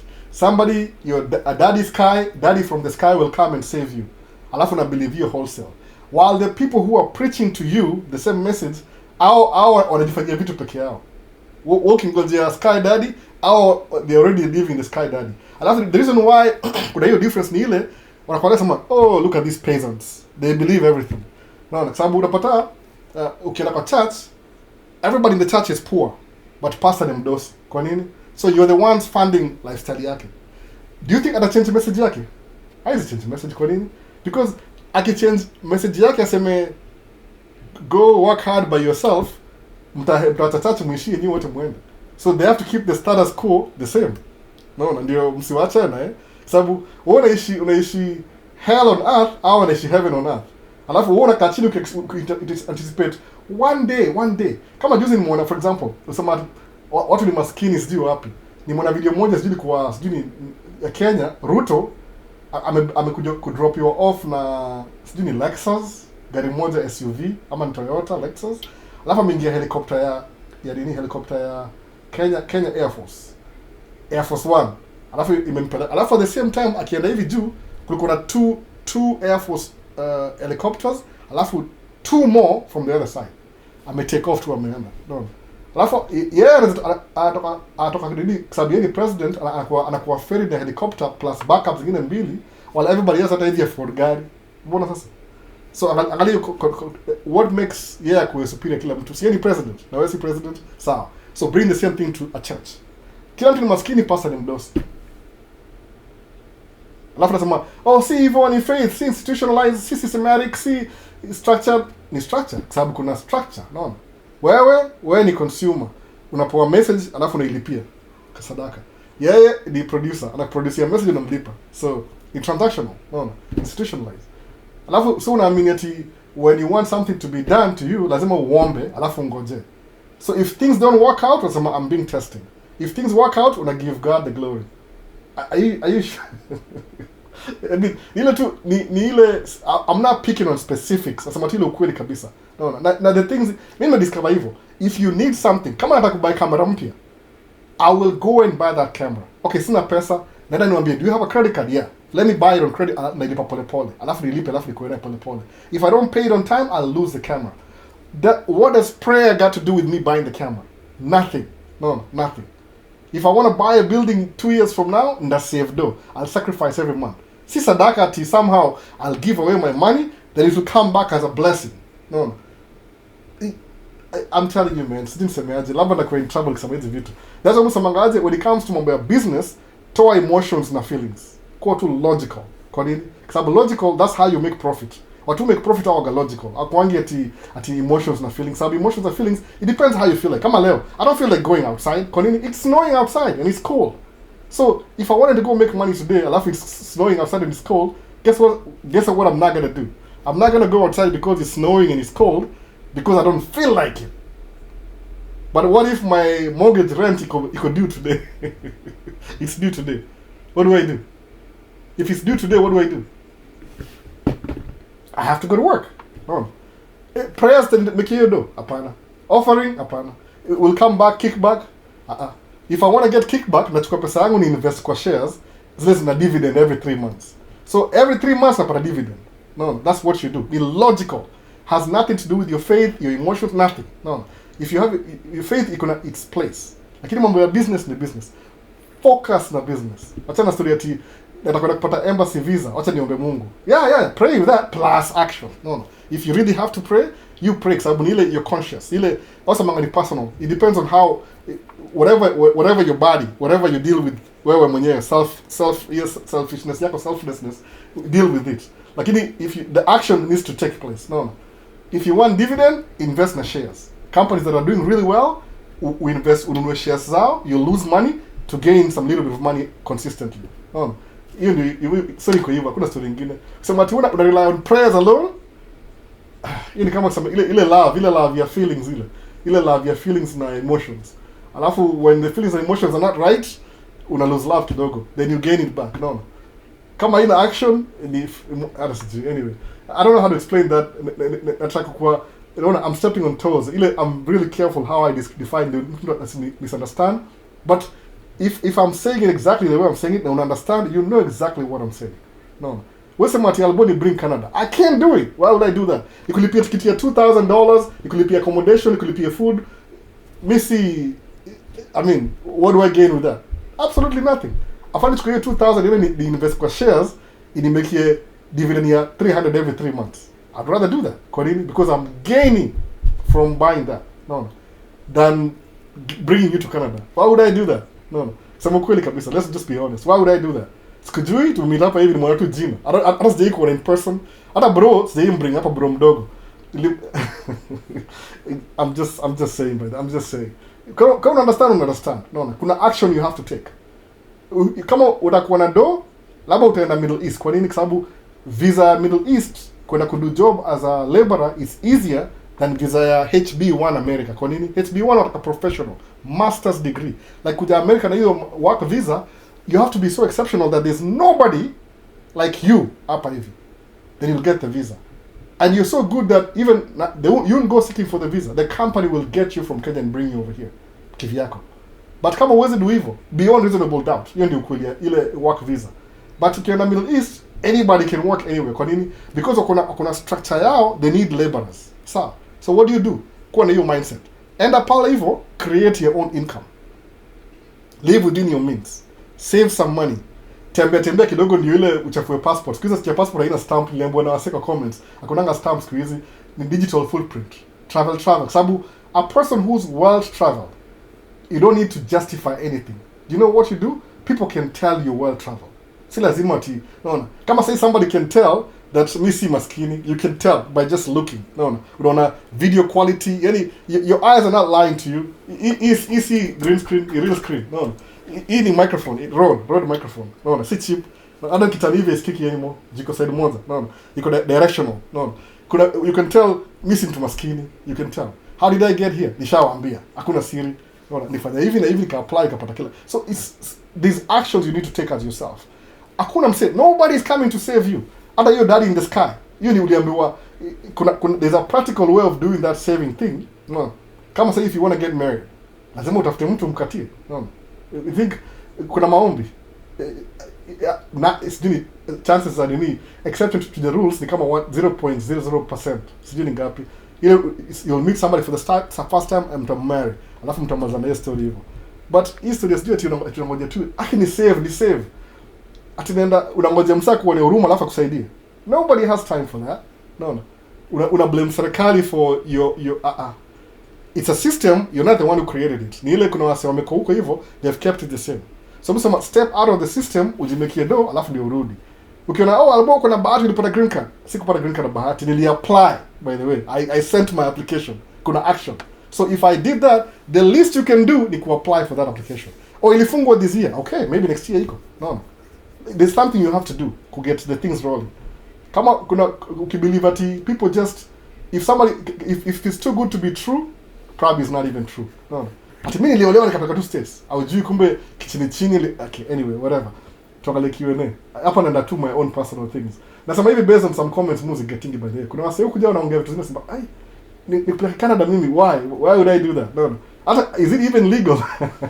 Is it legal to take you to Canada? Is it legal? No, why would I do that? So it's hard sana understand evil. If these things you need to do, no, the best you can do to kuwa na information you could do hizi vitu. So RMC asemaje, you are so smart. I'm so smart? No, you've got a life experience. I don't think I'm that smart. We just need to relay work on your mindset and have an understanding of priority. Si smart ni life experience, mse wangu. Life experience. Nimelearn tu kwa sababu kuna vitu believe at some point I used to believe the same thing too. Nikama nikienda embassy the first time na F1, I used to pray before I go to the embassy. Do you know that by the time nilimovile 3 times I was questioning my faith? Nothing wrong with that, by the way. Nothing wrong with that. But ni hivyo. So sometimes unapataje kama grow up na information fulani, hiyo information iko so students, I don't know which is the best way. Kuna information umepewa msana kwambia kitu, but you've never tried and tested that thing umeambiwa. Grow up na theories. Hii theory. So the moment you start practicing the theory, alafu ikataka work, you will know there's something wrong na hii theory. You will know. I don't have to tell you. I have to say, wait a minute, let me change something. Alafu utatani hiyo dial. So ndio kuosha gari, ile self car wash. Ilitokaje? Self service car wash. So kuna ile kanobi hivi. Kuna nobi ya sabuni, ya brush, ya rinsing, no. So you will know sema hii sabuni wacha ni switch when kwa rinsing, when ku rinse. There's a switch you have to pull. You have to walk ufanye vitu fulani. Kachira sema I'm hoping and wishing daddy from the sky to come to and scoop at the right time when the planets align.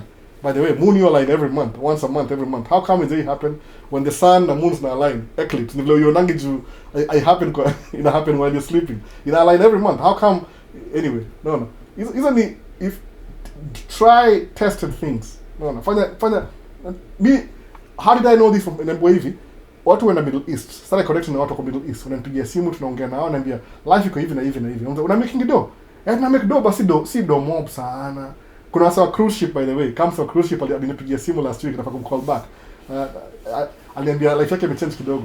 Kufanya kazi kwa cruise ship ni ile umejitoa. Are you making more money than you would if you're in Kenya? Yes you are. No. That's good. That means kuna extra money. If you can maintain budget, you can make some move na hiyo story nyingine. C visa, transit visa, alafu nyingine ufanya cruise ship for 9 months alafu unarudi Kenya. It's something, ni sacrifice. But ile hustle umehustle. Msameka chini na ngojea, kuwin green card lazima uapply. Kwa geti, they just come and pick you up in your house at midnight. Alafu unapoingia kwa private jet, alafu unakuwa flown. Asi hivyo. Nangejia analogy nyingine. Anyway, student loan, iko mimi. Q&A. Albo, remember when you tell people the truth, they will always hate you no matter what. It's true. You hate me. Kama unaona kama nakwambia uongo ni ile the things I'm saying are clashing with your reality. No. That's good by the way. Ukiambia ukweli, there's 2 reactions. Some people will accept it, some people will fight it. No. Wala wame accept ni ile, they already kama ni washai pre understand. Oh wait a minute. I just needed somebody to connect the pieces. Alafu ina connect, boom, no. Kama mimi nilichukua loan ya tracking ya ilikuwa nini? Ilikuwa loan ya 2 years hivi, 2-year loan. Nikachukua loan ya tracking $4,000. It was a lot of money by the way. But that time nikichukua loan ya $4,000, account yangu jaika na 4,000 kwa account. By that time the highest amount kwa account yangu ni kama 500 hivi. Alafu inaisha by the time end month ina roll in because I have to pay rent like kila kitu. So I'd never seen 4,000 in my life. It was a lot of money. Umeona? Alafu kupata hiyo loan, I drove for 2 years. Did I ever have $1,000 in my account? Never. The first time account yangu ilikuwa na over 1,000 is when I started driving for somebody locally. Kama dereva locally. Nikamwambia kaniambia, I could have hired you last year. I didn't know you. After that me because we knew each other a year before. Nikarealize what I mean. So kulikuwa na information ilikuwa exist hapo kwa atmosphere that I didn't really know. Now that I know, kusema if I knew, I would have never gone over the road. Because I know himself from day one and nifundisha. Ndio musa mangiva siku hizi. Chukua license, nunua track yako from day one. Make hizo mistakes. Kwa nini? Because ni wewe unajifanyia mwenyewe. Kuna wasabu kuja hapa hata na wajua personally walipata license hivi wakaingia tracking locally. And they're still doing good to this day. Meza ni hepa. Hii meza mwazi ni lock. Yani try out things that zinaweza work. Usitegemea ati somebody will come and save me. Who? Nani ako inspired ku save a stranger? No. Hata kama ni story ya Jesus. Jesus hakuwahi travel. Also manga story ya Jesus ni ile he never traveled 50 miles from where he was born. Kitu kama hiyo. Yaani kuchukua alizaliwa Jerusalem, alafu chukue compass hivi kwa map, alafu draw hivi. He never traveled according to yours. I don't know if it's true. That's my example. I'm not the one who wrote it. He never traveled 20 miles from where he was born. No. So kuja Africa. So I don't even know, man. I don't know because I've got too many stories. Sabu kuna story ya the Christian account, he never traveled 30 miles. Gnostics, he traveled to India, to China, to Egypt. I don't know who's who. No. Kila mtu ana persuasion yake. Mbona anyway, kama unajua hii story by the way, kama unajua hii story, this is something else, something different. But ile kuna so many accounts about this and this and that. So if you start studying, start kuharibu wase kichwa, hii tunaongea your personal development. So these things you have to do wewe mwenyewe ndio move to the next level. Kingojea mtu akufanyie, utaendelea kungoja tu ukizeeka kila siku, unaona? Unazeeka tu unazeeka.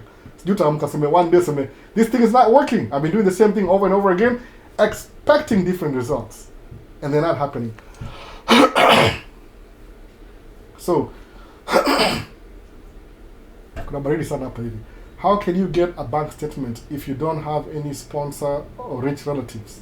Unaenda Dubai, ndio story. You go find your own money, you create your own path. Mbona hivyo?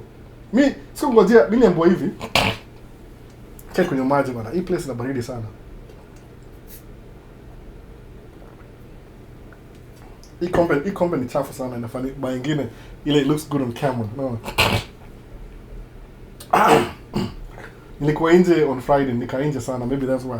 So ni hivi, unafanya hivi, you create your own path. Mimi niambo hivi, when I got my license, I was looking for local jobs. Ile naamka asubuhi na drive na rudi jioni because my cousin was doing a local job. But cousin yangu alikuwa na sijui how many years experience.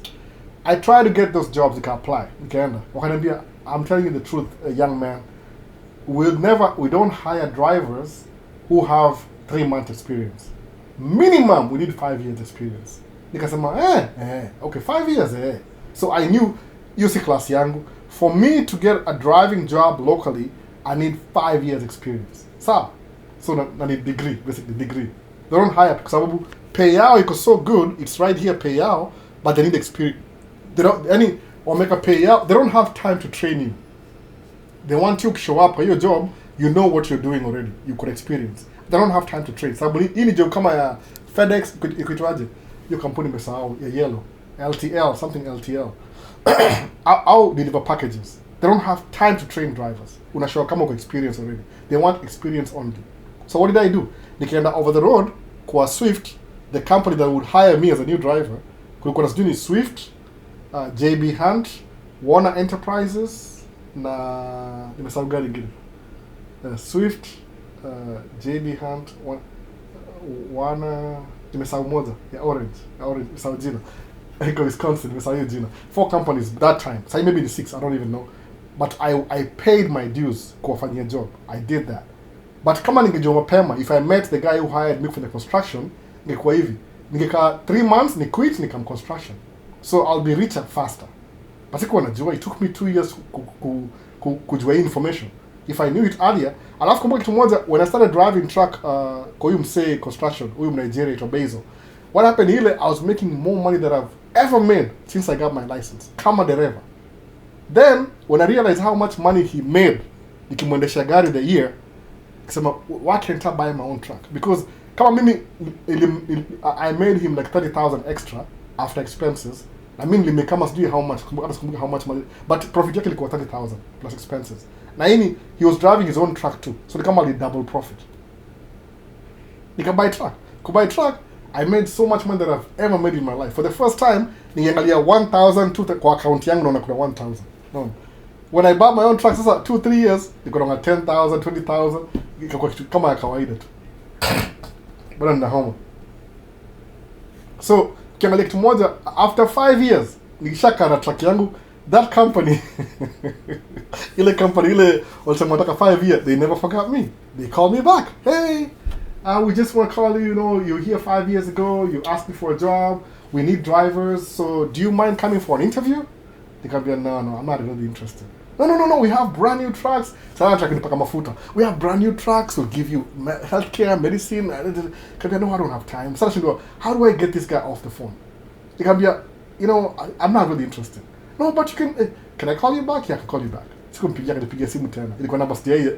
I used to answer all the phone calls before. Siku hizi mo answer phone. If you call me, I don't have your number. I'm not answering. No. Because if you're soliciting, you're wasting your time. You're wasting my time. So if I can be a oh well, have you thought about it? I bought my own truck. Oh, but you know, when you buy your own truck, you have to do maintenance and this and that. No, I'm not going to sell my truck. I just bought my own truck. I'm making more money than I've ever made, so I'm not going to do it. Well, if you ever have time, I'm going to send you an email. And I'm going to insist, kabisa. So they wanted me after 5 years. So what did I do? Create job yangu mwenyewe. Sikungojea 5 years. That's what I'm saying. So kama ningengojea 5 years, I'll be making less money than I was making 2 years ago. It makes any sense. Sometimes kama kuna hiyo roho ya kujiaminia, just do things that benefit you mwenyewe. Usingojee somebody else kuja kusave. Hata wakufikiri after this live nenda nikana mtei wangu, labda kama ulicommentier na reply comment. Alafu ndaendelea conversation. But after this live ndasahau kila kitu happen hapa sasa. An example to you. I won't think about it. Same as you guys. Mtaenda mlale kama uko Kenya, kama uko States, utaenda labda watch football. I don't know what's happening this evening. Usahau story. No. Uendelee na maisha bila story yote. That's what I'm saying, by the way. Lazima yeah, they got too serious. Anyway. So how can you get bank statement if you don't have a sponsor? Do you? Go make your own money alafu kuwe na good bank statement. So bank statement inamaanisha hivi, a good bank statement is somebody who works hard, makes their own money, alafu wanaona pesa inaingia ikitoka. Au ni hao wenyewe. So if you think you need a visa, you need a bank statement to get a visa, na si yako, ni questionable. It's very questionable, by the way. Unajaribu bahati tu. Chances of kunyimwa visa with somebody else's bank statement ni kama 90% loss. No. Sababu si yako. Sababu suppose kama semeaje, somebody is 30 year old, wako 30 year old, somebody iko 30 year old kwa bank statement poa, alafu tumie bank. Ni hivi, when they ask for a bank statement, they don't just need a bank statement. Wanaangalia income, how much income comes in, how much income goes out. That's what they're looking for. Kama si yako and you want to go study, deny visa. No. It doesn't make any sense. Sisi lazima kuna dile reasonable ni hivi. Okay, my uncle is paying my tuition. Oh, your uncle is paying for who's your uncle? Your dad's brother? Yeah. Why? Oh, he has a big business. He's making a lot of money. Blah blah blah. Whatever. Utoe bank statement. Iko na do. Kwa nini? Kwa sababu school fees hapa hivi si cheap. Si cheap, by the way. Especially international students, awalipa twice as much. Kama tuition ni 10,000 for residents, international students need 20,000. Unaona hivyo sasa? So that gives you a challenge, by the way. Kupata visa kama ukuja hapa kama student, you want to be a resident. No. Anyway, to the Q&A. Mostly it's the truth that clashes with their comfort zone. No. Unakuwa comfortable na uko comfortable. Anyway. Hello, Richie ni aje Richie? Naongera dabo hapa hivi. Kwani, what was the company that wanted you back? inaitwaje Saudi. Au do ni kama FedEx hivi, ni kama FedEx. What's the name of that company? Si yellow. Nafanya hivi Edu nafanya hivi Edu nakutumia hiyo kampuni jina. Walinisumbua. They were calling me for 1 year straight, by the way. Si DHL ilikuwa man. Roseville, Minnesota. Saudina. Roseville. Sasa niangalia TikTok, nimesahau TikTok. Ilikuwa hapo in the last comment. Maisha states, Eve Tapkenyi. Do you have any Kenyan American trucker group? I think ina exist called WhatsApp, but aongea juu ya it's not, I don't know, explain aje. See, kuna watu kuna group zao, unaona? Group zao. But me niko pato ni kama ile tunaambiana Kenyan group tunaambiana aje. It's not, if you're not a trucker they won't get you in, by the way. That's it. Become a private group. Iko very maybe 15 people, 20 kitu hiyo. Ma repairs, vitu yani tunashare two ideas. Si kitu ya kila mtu. I'm not so active though. I'm not so active. Mimi more na fly solo. Na fly tu solo. Nimezoea hivyo, by the way, nimezoea hivyo. Yani it's more reliable if you fly solo. Sometimes my ideas are too radical for other people. So mimi singojangi wasio catch up. Don't have time for that. If you didn't catch up, now move on. No, I don't have time for that. Then track down. Tracking. Okay, no, the camera ni track. Good. Nimekumbuka nikatumia kamera ilikuwa sijaka ile. Okay, anyway. Nimekumbuka sasa. No. Honey more, why? More gonna fly solo, by the way. That's what I do. I don't wait for anybody. It's not your time, by the way. I used to. With the crowd, I don't go with the crowd. No. Itapata crowd iko pale nyuma mimi nimeenda. Wala tuko nao sawa. I don't really have time for that. Kama sio history ya ku do live. If I was waiting for somebody else to tukue na podcast tunaongea na wase, I did. Ni propose wase ni aje kama ni kuduma podcast kwa hao nini.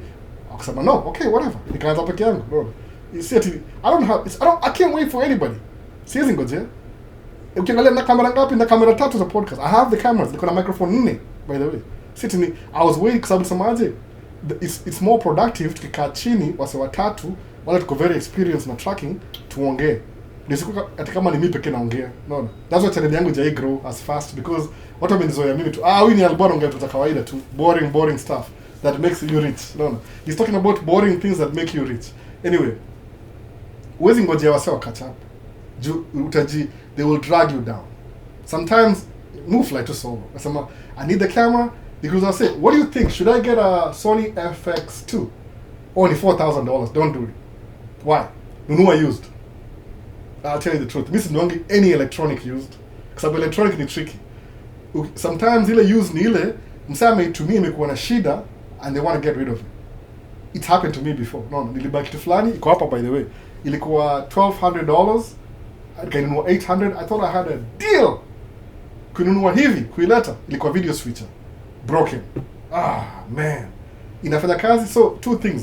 Ninge survive with a broken machine au ninge buy ingine mpya. No. Sema, what do I do? Nikaangalia kaona nishawe sio do. Singemtumia nilibuy kwa eBay, nikaona hii ni waste of time. Niko naye mpaka leo, by the way. Mwenye angalia siku chungu sana. Hata za reach out niwachio sahi. No, acha niwachio. Mpaka leo niko naye. Naona hii. Hii ni video switcher. Nashikana. This is a video switcher. Naona, ndio hiyo. Roland. I don't think ndio hiyo. Hii ni video switcher. Naona. The best in the market, by the way. The best in the market. The problem is channel 1 haifanye kazi. Doesn't work. It's so good that ile ukiwa naongea na mtu podcast, hizi microphone ununue hivi juu hizi matini, if I'm talking alafu na connect video hapa hivi, every time I start speaking camera ina switch kwangu na audio. Yani automatically ina switch na audio. Nikimaliza wewe ukiongea ina switch kwako. When all of us are silent alafu niweke ile timing. But guess what? It's a really good machine. Alafu kuna ile ni chuma, by the way, chuma kabisa, chuma. Inaitwa Roland AV Streaming Mixer VR1 HD. Naona, piece of junk, $800 piece of junk. Naona hivyo sasa ilikuwa used. I learned my lesson. Alafu repair ni $2,000. Man. I have to send it back to Roland. Alafu kuituma back, they don't make it anymore. So I have an $800 piece of shit. Imagine. Hata sifai kuongea kwa internet. Nasema nini bana? Ni hivyo. Don't buy used electronics. The best ni ile somebody gives it to you for free. Ni umoga very careful. If I'm selling you something, I have to make sure it works. Come before nikuuzie.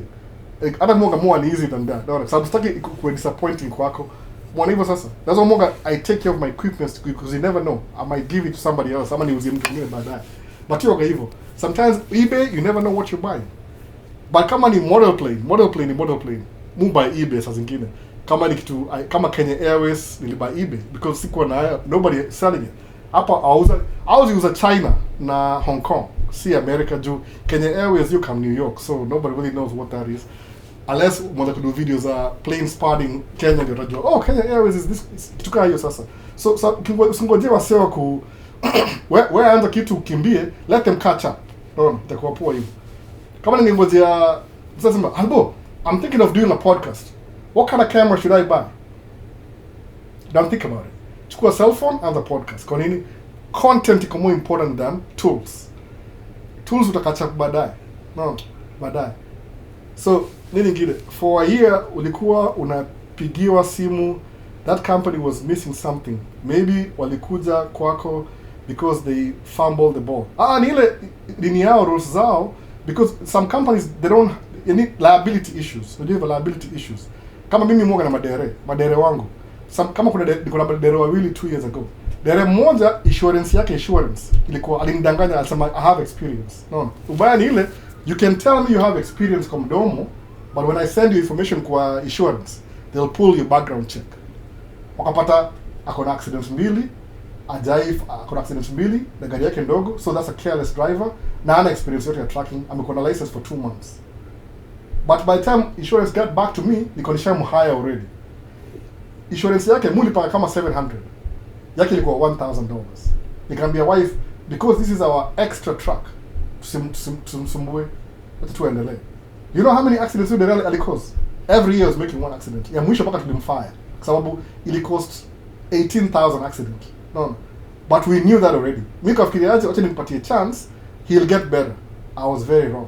So kwenda in future sahi, if I'm hiring a driver, lazima pass. Insurance is too high, hata sitamhire. I'd rather gari kai. No, because I learned my lesson. Iliwachia msemo mmoja, ikampuni bite baadaye. Umeona sasa? So kwa hiyo kampuni kama hiyo, au gari kama a shipping company, kama FedEx, UPS, DHL kitu kama hiyo. Tumesahau jina. Hiyo kampuni yellow trucks. So or some Estes kitu kama hiyo, Estes. So ni kama FedEx lakini Estes. What they want ni ile, they want you kwa sababu una deliver mzigo. They can't afford walk all over truck yao na ni mzigo ya watu ni mail. People pay them to deliver packages. So haizi mess up na hiyo. So minimum ni 5 years experience. They'll pay you good eventually, but by that time I'd already achieved all my dreams 2 years ago. Sikuwa na hiyo time. Mbona? Niko TikTok, nimeenda mbali sana. Nimemiss nini TikTok, hebu tuone.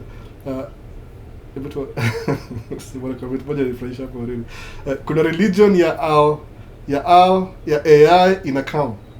Yeah, maybe inakam AI. Then people be like tupeleke states unipe job. Si unipe job, some level of entitlement ni kutojua. Because wamekuwa brought up to understand somebody else is supposed to pay me. Is that somebody, by the way? My kids, I'll take an example of my kids. That's how, this is the best example. My kids are kids. Because my son to the Jews, my kids are, they're pretty smart. They're pretty smart for their age, honestly speaking. If I tell them something, before, they challenge. I'll argue when I argue. So, Daddy, I don't want to go to school. I want to be homeschooled. Why do you want to be homeschooled? Yeah, because I just don't like going to school all the time. I wake up in the morning. Where do you get the idea from? So mama yao alikuwa homeschool. Mama yao. No. Lakini mama yao kwa countryside, they had to, because alikuwa wana travel. They were living half the year in Minnesota, half the year in California. Half the year, so they had to move back and forth. So hakuwa ile stability. So before I move, shule imeanza, so they have to interrupt school while in California. So the best choice kwao walikuwa homeschool. Homeschool kuna curriculum, America, unapewa curriculum. Because at the end of the day, graduate high school, lazima ukue you have to be certified. So kuna ile there's a somebody that come and inspect what you're learning. Kuna ile they monitor because understand kuna wase out travel. Au ni wakulima wanna move California wanarudi Minnesota when it's too cold they have to move to California. Long story short, so alikuwa homeschool. Nikamwambia my son kaje atanichali kamuzaje? That's your tablet, right? Yeah. Able Google what are the kids supposed to do between the age of 7 and 17? I can look up. They're supposed to go to school according to the state of Minnesota. Can be exactly. So if you say you don't want to go to school, who's going to get in trouble? Akaangalia. Akaona kama mimi suppose my kids are not going to school. Sharia estate. I could be arrested. And sipokuwa arrested, I'll lose the kids. Nikamuuliza, do you want somebody else to raise you and homeschool you? Akasema, no, I don't want that. Can be exactly. So what are you supposed to do? What's your job now as a whatever year old right now? Going to school. Can be exactly. Fanya hivi. Hold on mpaka ufike 17. Then utakuwa hizo choices. No. Hiyo ili kill argument. Nitaka yeye mwenyewe itafute kwa tablet yake aniambie lawyer Minnesota ni gani kaisoma mwenyewe. Just read it. Kaisoma yote. Can be, hey, listen, son, I don't want to get in trouble with the law. So kama unaenda shule. Homeschool inamaanisha one of us has to be home ndio kufundisha. No. And being home, that means you're not going to go to work. Because both of us go to work. It can't work right now. No. So what I'll do ni ile fanya hivi. Fikisha 17, umalize 18-year-old umalize high school, then you can go to university from home. No, online classes if you want to. Tukamaliza hiyo argument. No. Kuna anything else kusema? Hakuna. Case closed. Unless atakwenda kuchungwa na mtu mwingine sawa. Wewe ndio uchungwe na mtu mwingine. I don't mind. One kid down. Okay, I do mind. But ile tu kwa argument sake namwambia, you can do whatever you want after 17. Which is true. Legally unapata ID. No. So for a year ulikuwa unapigiwa okay, shama hiyo comment. Ni kwa hii side nyingine. Then people, okay, sasa you pray and work towards your goal. Albert, thanks for sharing about tracking. Do you have any Kenyan American group home? Group. Maisha states, Ebu tuambie kuhusu hiyo religion ya AI in a calm place. I have no idea. No. Me I'm more action oriented than religious belief. Sikudanganyi, by the way. I'm very action oriented. Kuna religious belief ndio, lakini I'm very action oriented. If I want to do something, I just do it. No. That's true. Do you work, try again until you get what you want? That's exactly what I do. And I don't even try that hard, by the way. Right now, come and share your formula. No, I share your formula.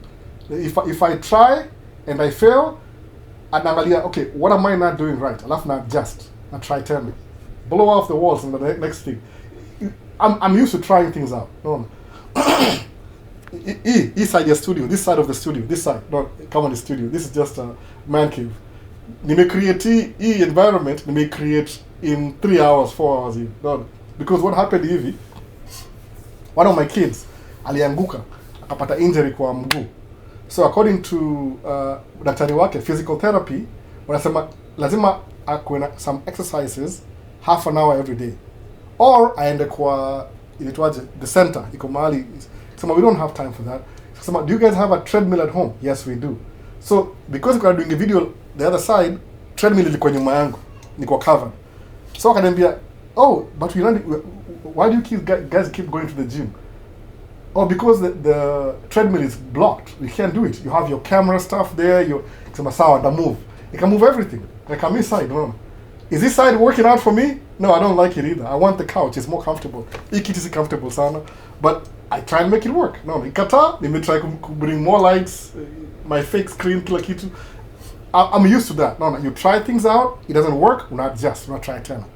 It's just my life. No, it's not time. Meaning, kama sasa hivi tunadu sahi. I never thought tunakuwa na life insurance. Did I ever thought? No. Kasema, why should I think about dying and I'm still alive? Nah, there's no way. But excuse me, kuna life insurance. I hate that because I have to pay for that every month. I hate it, but I have it. Something happens to me, because everybody will at some point. Itafanyika.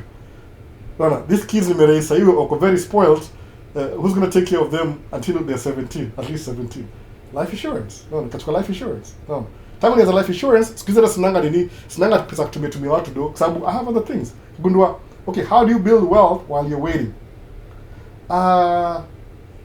Nunua shares kwa kampuni. buy shares. Kwa nini? Because build your shares in like grow every day, because even while you're sleeping, it's making money. Do I need to withdraw the money? No, I don't. At the right time, 10 years from now, it can increase. No. Kwa sababu kama una buy shares a company that's performing well now, 10 years from now, pesa yako itakuwa depreciate, itakuwa imeongezeka. Kwa nini? Because it's keeping up with inflation. Smart things to do. So I realize, oh wait a minute, I didn't have this before. You can be aware, say watu wengi itawapita. What did he say? Life is sure, rents? What's that? No. But it makes sense. Alafu your life insurance yangu ni ile iko na mpaka living benefits. See that benefit, kuna living benefits. Do I really care what it is? No, I don't really care. Nisema tu bora nailipia. Does it cost me? It costs me every month. No. But how many stupid things will I do with that money? Aisaidie watoto wangu in future. So many. I have so many stupid options I can do. There's any, I don't know, stupid things. So many you can do with the money. But ukipeleka money exactly where it's benefiting you, that means if I really want to have fun in the future, then I have to make more money. Because I'm saying kuna more problems. You're gonna life insurance, Billy, by the way. You're gonna do shares. So it's a new thing. So if I want to have money 10 years from now, lazima niende kuinvest sahi. If you want to eat fruits from a tree that you don't have right now, una plant your tree sahi. 5-10 years from now, you'll be eating the fruit of that tree. Naona hivyo. Kuna ile time scale. Lazima ungoje grow. That's what I'm doing. Did I think about this 20 years ago? No, I did not. Actually, I wish I did that 20 years ago. Sababu sahi, when I'm just getting started, kama 4 years ago, ningekuwa 24 years in. No. Right now, I'll be enjoying the fruits of my labor. Lakini how did I learn how to do this? Pole too.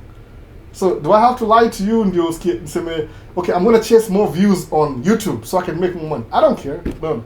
I don't kintukana and I absorb too. Because what I know, you probably don't know. So, kama kuna yote imekutukana, that means you don't know what you're saying. No. Jule msakabavu wewe ni ngumu kutukana. I'm sure. Kuna wasi hata, they don't really need to watch. They can watch my channel for entertainment, not to learn anything. Because the things I'm talking about, they already know. You because after the comments, 6 more comments imekuja. That's true. Do you work? Yeah, I do. Wachana na gidungu mingi kiasi. Inakam too, by the way, inakam too. Some things I can explain better nikivile kizungu, siji kwa nini. Mind yangu mwanga na both. Nilikutext uka gray, Devi. What did you say exactly? Ulisema hi. Kama ulisema hi, you can reply hi. Siji, ulinitext lini? A week ago. Nime reply, kama sija reply anything maybe from last night. Niko up to date. Emmanuel Asabaje, great job, bless you. Thank you. Is it possible to hook me up with a hotel job because I have 10 years experience? I don't. I'm not in the hotel industry. What I can do ni ile, if you have time, you can get in touch with me. Alafu tuone kama something that could fit you. Ile, I'll take my time. I'm not working right now, but I go off until Friday, Wednesday next week. So I can look around. Every person's need is specific. The specific need, by the way. So what you can let me look around and there's people who know more than I do. How I can help you. Kama siwezi kusaidia ni ile, at least umetake ile step ya could think about something else. Sabu, having 10 years experience does not mean anything at all if you're not using that experience to your advantage. Naelewa? Hiyo ndio the caveat. If you have 10 years experience, use it to your advantage to get to where you want to be. But if you just have 10 years experience, alafu nakaa naambia, I have 10 years experience but I'm not using it, it doesn't really make any difference. No. You're good at what you do, that's it. Get somebody to pay for your experience. Hiyo ndio idea sasa. DHL. I'm a trucker. Is why I'm asking. Moses. What did you ask? Nimepita hivyo. Do you have any Kenyan American group? No, I don't. Actually, the ones you have ni internal. Kama repairs. I'm not the one who's even running it. No, it's just somebody picked it up. Akaniongeza. I don't really participate as much. But ni ile kama tuseme, if you want to buy tires, if you want to buy brakes, unauliza tu swali hili tu, people just wanakusaidia. No. If you need, maybe you have like some, maybe hoist imevunjika, you need a mechanic, wana recommend it kama hizo. It's very closed, tight group. Hata mimi na control. Me, I'm just part of the group. More wanatuma updates. No. So I can't, I don't really know. Watu hapa wa Kenya karibu 30-35 hivi. Haya, unafikiri mimi pekee nimefanya tracking? Hapana. Kuna wase 35 kitu hiyo. What about tracking? What about truck used? What about used trucks? Used trucks is good. I'm saying electronic equipment. Used trucks, I mean, I've been buying used trucks since I started doing trucking. Trucking is ridiculous as long as you maintain it. Electronics is different though, it's different. Come on, you, somebody, sold me this one. You regret, son. Anyway, the thing itself can do a lot. Like in it end up kwa $800 mistake. I'm gonna go 600. I don't know which is which. If somebody's making 200K per month in Kenya, but stagnant, can they have a better life in the US? It depends. If you're making 200K, how much is that in dollars, by the way? Mrs. Juangi, it's don't convert. You change. You're going to variable. More than 130, so again, say 128. Juangi, I don't know where it exactly is. No. Come on, 200. How much is 200K? If you're making 200K in Kenya, same principle. And wangalie Dave Ramsey, wangalie, if it's more than you need, maybe if your expenses near 100,000, start saving 100,000. Any quite basic. Sometimes it's kind of hard to pick the habit like save. Sema hivi. I'll do it differently, mimi sai. Whenever gonna extra money, muyeka towards something that will make more money. See, I'm not comfortable just sending 3,000 up alafu nisahau. Musema, I want to put 3,000 on this thing that makes me 15% every month. Nimezoea hivyo sahi kwa sababu ni kama addiction. I'm addicted. I can't just put money that's not making me money. Maybe imeniaribu kichwa siku hizi. So, but ukianza in the beginning, baby steps, you don't have baby steps. Dave Ramsey, 7 baby steps. Just take 100 ama 40K ya Kenya. Iweke kando. Next month to 40, iweke kando. The following month to 40, iweke kando. Alafu sema aje, I'm not going to look at this account until after 12 months. Then I know wangalia approximately nimekacheka 40,000 Kenya shillings kando. Sahi imekuwa 12 months. How much do I have? Babu, akabi kweli kabisa. When you look at your account after 1 year, uone ile figure, I don't even need to tell you what to do. Utafigure out wewe mwenyewe bila mimi. No. Ina change. Liangalia account yako sema $100,000. Are you kidding me? 2.5 years in. I was writing myself a check. Sababu, I paid off all my bills. The only bill nikuwa nayo ni rent and utilities za kawaida. No car payment, no truck payment, nothing. No credit cards, nothing. I was paying myself every month. Nikuwa na 110,000. Nikuwa 2,000 and ni by track 2020, 21 hapo hivyo. End of 21. Sikuamini. Yes? I'm almost done. Natafutwa sangapi nimekaa sana hapa chini. So try and save some money alafu ione ile traditional ile tu unaweka tu pesa hata mimi na lose value kwa sababu you're trying to create that habit. Ile habit will cost you, the habit of saving money. It will cost you something. So you really have to put the money. Hata kama make any interest. Then once umeangalia ile figure hivi, so ile tamaa itakuja. I need this money to work for me. Then sometimes I could invest tena. Naona sasa. I can't tell you. Kama uwezi figure out in the first time, just do it that way. Enda kwa ile primitive, ile unachukua 40 kando alafu uone. Kama ni ukweli, that's even coming for a PhD student with a honest intention to study. I mean, studying does not make you money. Unajua hivyo. As much as ile tulikuwa brainwash sisi, unaona, sababu education ya Kenya mostly ni theory. Mimi nakwambia ukweli kabisa. My son atakwenda high school that ikona more geared towards arts. Kwa nini? Because he's comfortable being in the arts program. See business na nini. He doesn't like that. He wants the arts. So ataenda high school ikona arts, music, recording, hizo zote hizo. So according to Mimi, ask me, what do I think about that? I don't like the whole idea. I don't like the idea at all. Because I don't know, kid, you're wasting your life. The Kenyan in me is about music. No, you're wasting your life. Okay, because I'm already defeated, siwezi win your battle. How can I guarantee that my kid does not end up being broke doing music? Life insurance. No, that's the best I can do. If I can afford it, I'll take life insurance. Sababu, life insurance yangu itaingia kwa trust, family trust. So whenever he needs money, when he's older, he can borrow from the trust, alafu invest. If I'm still alive, namfundisha how to invest while he's doing his music. Sababu, to me, that's a funny thing with kids. You do what makes them happy because they're my kids. No, I can't. What am I supposed to do?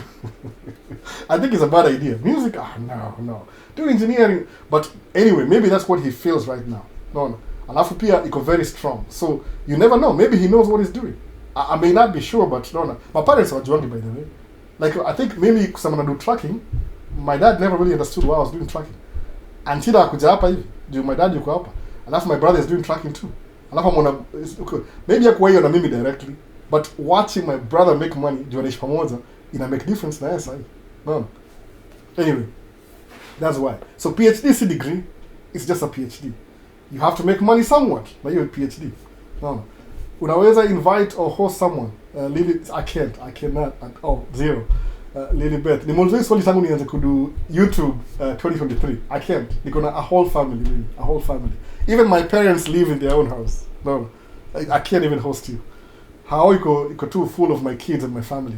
Iko too hivyo sahi. Iko boxed in. I don't have any extra space. They won't even allow you to. They'll kick you out the first time. Do you recommend someone to get a box truck to start with and use the time to get a CDL? Absolutely. It's anything, absolutely. Sabu, if you buy a box truck, that means you're already in business. Kumbuka, the idea is you could drive truck is to be in business. So if you have your own box truck, it's yours. Hata kama ni loan. You're learning how to do business. What you'll do later on when you get the CDL, uta upgrade equipment. That's it. No. As a new immigrant, how do I start truck driving? New immigrants, make sure ume settle down. If you're younger, if you're like 20, go to school. Watch mchezo. But if you're 30, you're 30. I'm a 30. 30. If you're 30, then ingia trucking, but still go to school. Plan B. Miss na shule, I'm so sorry. But maybe options zangu ni different. I took ile route, ile funny. So trucking will make you more money, but you have to start investing that money. Usitumie yote. So mimi sahi niko na life insurance, niko na business, I have so many things going on for me right now. Wewe kama shule, unless uko radical kama mimi, kwa sababu mimi life yangu ni unconventional, si conventional by the way. Hii ni ile off the market. Nani ufanyanga live na kamera ya $4,000? No, who does that? Kamera ya $4,000 could do live TikTok for free. Who does that? A crazy person, right? So mimi ni crazy person. Hii kamera ni $4,000. Kamera peke yake sijaongeza lens. No. So I'm using $4,000 kufanya live for free. Who does that? No. Me a little bit crazy. No. Sisi wale ma extreme wale ma wifi sama nini? Psychology. Alipatia diagnosis. Just about, I don't know what nimesahau. I'll go check on my notes. Alinipatia diagnostic ya what kind of person I am. No. Niko tu ile hypersensitive something. So, hey, my father is a US citizen. How can I get there if he lied, he has no children with visa? That's it. No, he has to keep the lie going. The best he can do is akupatie shule, ukuje alafu akuhost while you're going to school. He can't, there's no, hakuna redemption hapo. Sababu documents ziko, unaona. If you didn't have kids, you didn't have kids. If you start having kids all of a sudden, saa hii kwanza vile hao watu wa barafu wanachukua watu kwa streets, it's going to end up in Kenya, alafu mta lose everything. The only thing your father can do, can do, ni ile, you come for school, yani, akucreate atmosphere, atumie back statement yake, asema na kusponsor for school. Alafu kuja hapa kama shule. Alafu because you're here, yeye mwenyewe akuhost. Ile suppose, bala kwenda shule ile kuna boarding school, he make it cheaper. Sababu, hiyo by the way, if you moved as an international student, the first year, when you ulipa double the fee. The second year, they might consider you come a resident. Might. Depends on the state. Then you'll pay less. So, the first year expensive, the second year is quite cheap. Third year cheap. So, what your dad can do ni ile, akulete hapa kama F1. But you have to work hard too. So, kama, usimngojea kufanyia kila kitu. Sababu the power is not in your dad.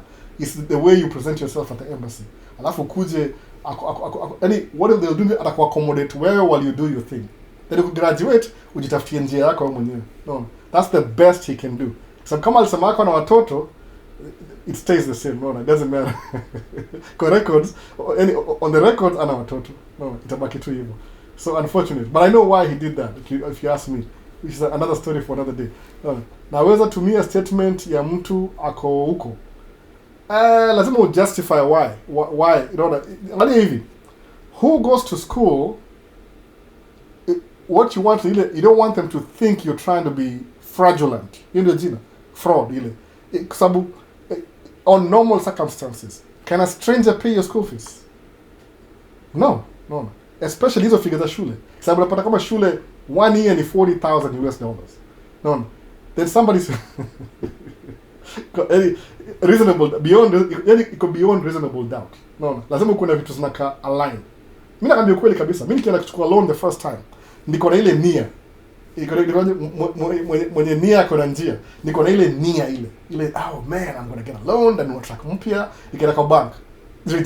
Rejected. Paka mmoja kamuuliza, okay, wait a minute.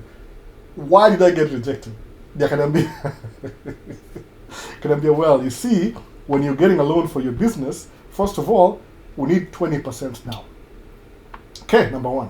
Number 2, you have to make sure you've been in business minimum 2 years, which is probably 3 years, say 2 years. Then you need to have, you as an individual, good personal credit. My credit was terrible. Because I'm like, oh, okay, good to know. Thank you. Kaandika notes. What did I do? My first project, I was still driving truck. I was still making money. So I'm going to build my credit, and I'm going to build experience in business. The second time I took a loan, man, ukanibembeleza nichukue hata more. No. Nilisurpass ile whatever they were asking for. So that's what you do. Unaangalia what things do they need, alafu unazi provide. See if msali aliwaswali juzi ati ama ni jana ama ni juzi. Ati Albo, how can I have travel experience na wataka nipatie visa ya ku travel? Nikamjibu nikamwambia, oh, they'll give you a travel visa if you have travel experience. No. Sababu it's like you're asking them what they're supposed to do to you. No. It's what you're supposed to do to them. Reverse role. No. So why don't you go there on a visit visa, given that you are mature? You could do that as a visit visa. Lilibet, there's a reason why I want to give a story. I know Lilibet, and I'm sure. Lilibet, I know why she's asking about that. Kuna backstory which you don't know. The story ya DM. No, I know why she's asking. But using somebody's bank statement C guarantee, it raises questions, suspicion. Why would somebody finance your degree? No. Kwenda shule ni sometimes ni ile you have to get yourself. Nimusemaje? Sometimes ni hivi. Enda uombe travel visa, unyimwe. Okay, sawa, umenyimwa. Enda ufanye kazi Middle East. Build your money. Middle East kuna family ties, you have your own money. Now you have your own bank statement. Then kuja visit America as a tourist. Sababu unajua you're not from here, you're visiting. People don't come to visit America, then they go to school. Kuna process. No, kuna government. It's a very organized government. Organized government, whatever. I mean, uko hapa ni different. What they sell you is very organized, but si tuko hapa tunaishi tunajua kweli. But sometimes proximity will help you. Ukuja ku visit, alafu uende kwa one of these schools, useme, oh, by the way, I'm here as a visitor for 2-3 weeks. I was just wondering, is there a way, as a visitor, I can change status to a student visa? Nakwambia, oh, well, you see, utapewa ile options. Alafu sasa utajua, okay, this is my target. Then uone kama unaweza change everything, alafu kuja kama F1. Because the thing ni ile, ukienda kwa embassy tuambiaje, I was just going there to visit. Then I saw this school. I've heard more about the school. Then I wanted to apply. I talked to the dean, whatever. It's possible. Kuna scholarships go available. So, I've been thinking about it, but I was very confused. So now, kuchukua F1. Kuchukua F1, and kusoma. That's what you do. But ile kitu umejitafutia mwenyewe. You didn't have to get somebody else's bank statement, somebody else's this, somebody else's that. Vitu zile ziko impossible. Hivi, look for things that they need you to have when you're seeking the visa. Not the things you think you should have. The things they need. Go on a short list. They need 1, 2, 3, 4, 5, 6. See what you think they should have. If I needed to do something to me, alafu niangalie minimum requirements na hauna, I'm not gonna work with you. No, simple. The logic. Who pays for your tuition? See to show up na bank statement? No. If you're poor, you're poor. Make money. No. So when somebody say to me, oh, I'm poor. Why? Because no, I just make money. Bank statement, like my own bank statement. Ndio hapa hivi. This is how much money I make every month. Ndio hii. Jina yangu ndio hiyo. Oh. How much do you need again? 2 million. Shika do. Kwa nini? Umeona ni it's in a line up. No, in a line up. Alafu kupata hiyo 2 million, Usiende on vacation kwa Italy. No. That's not for that. Invest, because remember, every month you have a payment to pay back. No, sisi ni pesa yako hiyo. Kuna watu, 2 million, I can't believe this. Alafu unasahau kila kitu. Unafunga macho, no. Alafu sema, from now on I'm very rich. Alafu next month umekuwa sued, umeenda kotini, umeenda jela, umekaa 40 years, lose everything because uliomba pesa na ungelipa on time. No. Ama you're blocked from getting loans ever. Sometimes usienda jela. Kama nilimess up credit score yangu when I was really new in America 3 years in. It didn't take 7 years to build your credit back. It took me a while. It cost me time. No. Anyway, sijui kama make sense. Ni credit unaharibu. I don't know how to explain that. But for a year ulikuwa okay, apigiwa simu. Hiyo nishamaliza. YouTube sasa naona. Bwana msee akikuja USA anaanza ku breathe heavy with washing sound ama ni weather. Hapa kweli kuna baridi. Kama nafanya hapa hivi. Pia nimenaona sana by the kidogo. Niko na nini? Sijafanya exercise for karibu 2 months. Sijui, I don't know why, but ni ile ilitwaje to breathe heavy, I don't know. Kenya watu ni maskini, so kulangi vizuri. Hapa saa kuna pesa mingi unaweza kula kila kitu unataka. So unajua nini? Eating is really good by the way. Kama more restrained from eating, except kama ni tamu grill. Tamu grill jojo anytime na kuloko ugali na nyama choma. But ile chakula hapa si poa sana. Ile overall, they're more focused on selling you the service than the quality of food. But ile iko convenient, it's everywhere. Food iko subsidized, ni very cheap America. So mimi naongea hivyo, but muongea hivyo, mimi vile muongea na allergies, sikuzaliwa hapa. Minnesota is very cold, very very cold by the way. Kama sasa kwambia Celsius, kama nikwambia sasa nini? Tuko -2 degrees. I'm not kidding. -2 Celsius. Nairobi mko homa hata sijui. It's very cold. So muoga na ikifika November, December, January, February ndakuwa na homa full time. At least spring imeimprove siku hizi. Mukula dawa fulani ya itwaje?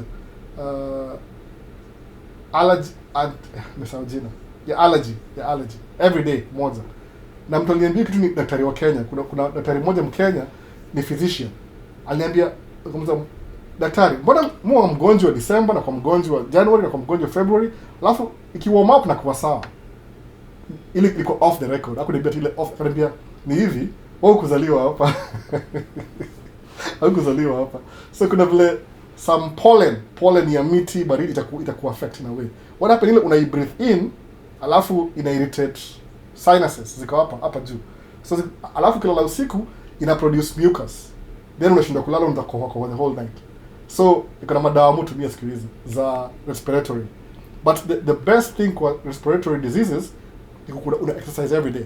Kama sasa nimelemewa sana vibaya sana. Sikia kama kuna kohozi imekwama hapa juu. Unaona? Kuna pesa mingi though. Unaona? Weather ni mbaya.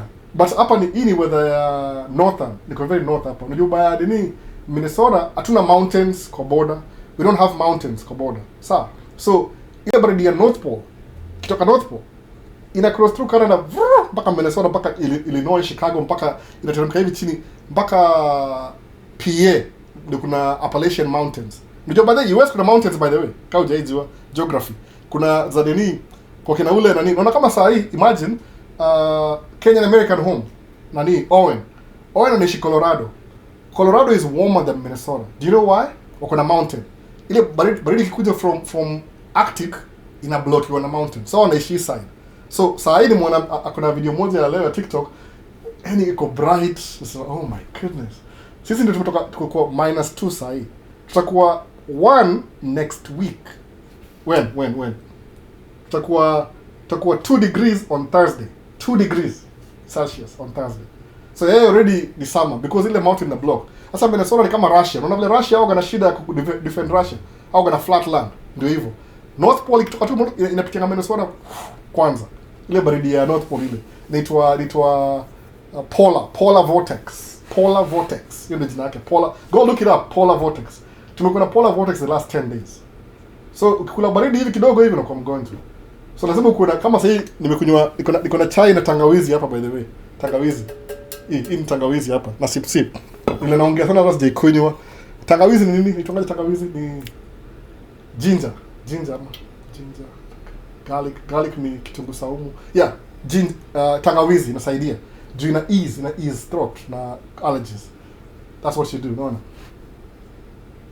So YouTube So Jimmy, Leon, yes, but can you come to US with credentials of an owner private company? If yes, what visa do you require and process? Thank you. Look it up. I would say look it up. Because I know it's possible, but I can't get it on top of my head. Look it up uniambie as a business. Kumbuki hiyo visa ni gani? Ukinitumia kwa comment nakwambia. I'll go look it up nikwambia after the live.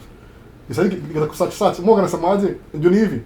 When I'm recording my videos, I'll be honest with you. Mungu ana record videos in the background for free for watu wengi. When you're talking, you have to focus on the camera. Nikiangalia chini hivi ni kama I'm losing my train of thought. So I can't start looking it up right now. Naweza angalia lakini take time. I'm trying to rush sababu nimepisha kwa time yangu isha expire. No, I'm supposed to be upstairs by now. My daughter is looking for me. Meaning wife ashajua ananitafuta, so atamwachilia kuja kunitafuta hapa in person. Look it up haraka. There are comment. Came in late. Nice to hear from you, big man. Oh, Dero Travels, vipi Dero Travels. No, watu kama nyinyi mnafanya video, tafuta video ya plane spotting. No. Kama wa Kenya, you're making content in Kenya, try to make content inapatia wase, ina entertain watu kwa diaspora. Because diaspora sisi, when we watch Kenyan videos, ads hapa ni mingi za Kenya. So make content inapatia wase wa diaspora waangalie. You'll make more money that way. Dero Travels. So I know record my planes to fly. The background is good. Ni black by the way. Same background from the last time. It moved to ni portable too. It's just black. I'll have to make a light. Zingine hapa chini by the way. Ili light you. Illumination. I'm trying here. So a winning mentality for securing F1 visa is built on the premises that the visa is earned through meticulous preparation, clear communication, and intent, and have financial stability rather than luck. Hiyo ni Richie ameandika the whole thing. Mwenza poa iko YouTube by the way, iko YouTube. Stika za copy paste kwa TikTok. Richie lazima tu-copy kitu haraka. Ama vipi Richie? Kuna wasa kwa TikTok. How do you copy comments? Hata sijui. I don't have an option. What do you do? Star? No. Nikata.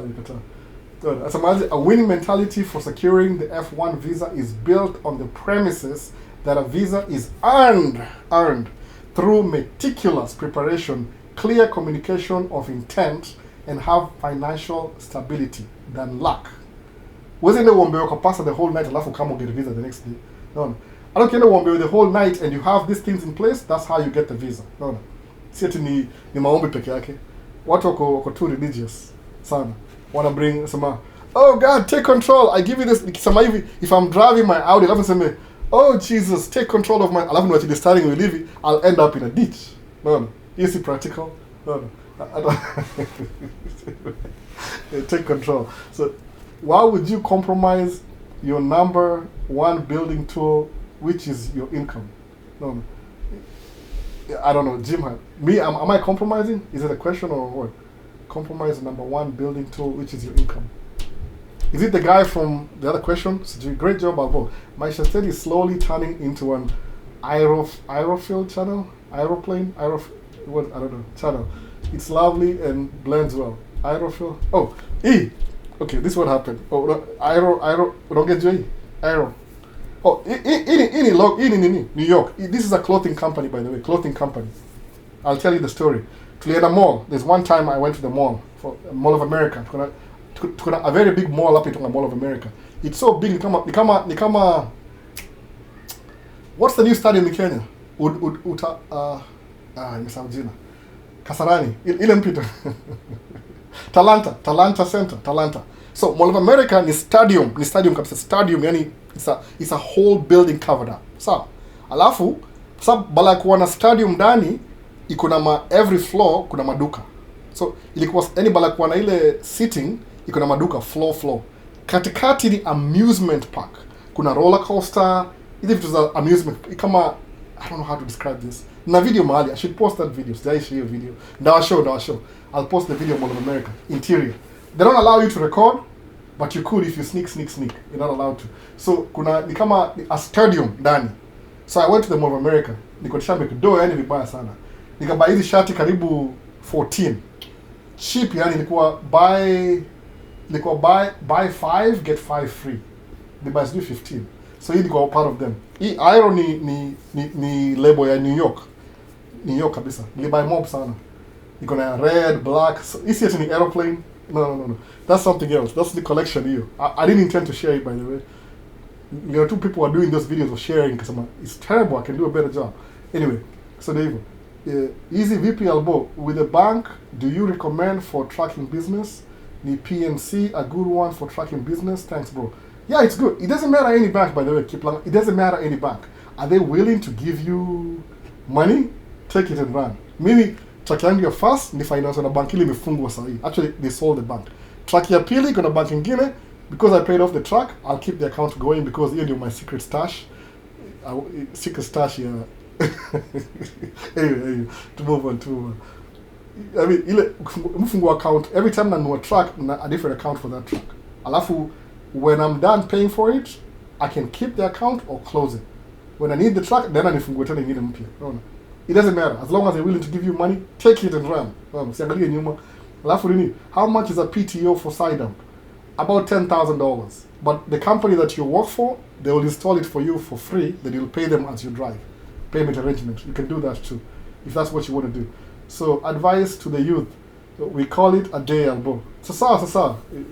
Leon Sharks. Endo lale bana. Actually, I'm supposed to go too. Kuna nishatafuta already. So, hapa niko up to date. Richie, umesema nini Richie? For aviation lovers, the plane spotting etc. I'm working in an airport and plane watching is amazing. Richie, oh my goodness, Richie, what are you doing? No. I'm trying to do that already. Mimi. Richie, man. You know a camera, I'll tell you what to buy. You know a camcorder, it's good enough. Camcorder on a tripod. Kwa sawa kabisa. Ukona zoom in na zoom out, you'll make very good content. Alafu, you don't even have to say anything. People can just be quiet. No. Faceless channel. Fungua hiyo kabisa hiyo. Plane spotting. Oh my goodness. Wacha mchezo bana. Kwa cargo ama ni nini? Usually Chicago got very good planes. Au gonna Boeing 747. Super Boeing 747 moja peke yake ya UPS. It shows up at night. Alafu by morning imeenda. Terrible. Ndaiamkia usiku one day. So anyway, the bigger the plane the better, by the way. The bigger the plane the better. Ile big planes go very good. Uziangalia usema wow. Anyway, so do that. Sure, I'll text you. Chukua plane spotting, very simple. You don't even have to say a word. Kuna mtu aitwa nani jina yake? Aitwa nani? Sam Choi yule akona 4 million subscribers. He started out as a plane spotter. It's crazy. Hata ampanda Kenya Airways the last 3 days ago. Video yake ampanda Kenya Airways 787. Kama ile yangu ile duka hapa nyuma I'm hiding them back here. Because sitaki mtoia aone tazivunja. Very expensive model planes. So TikTok ndio watu happy. Tunamaliza tuna wind down sahi. So Sam Choi ama Sam Chui mumita Choi kwa sababu I think the pronunciation Sam Choi ni Chinese whatever.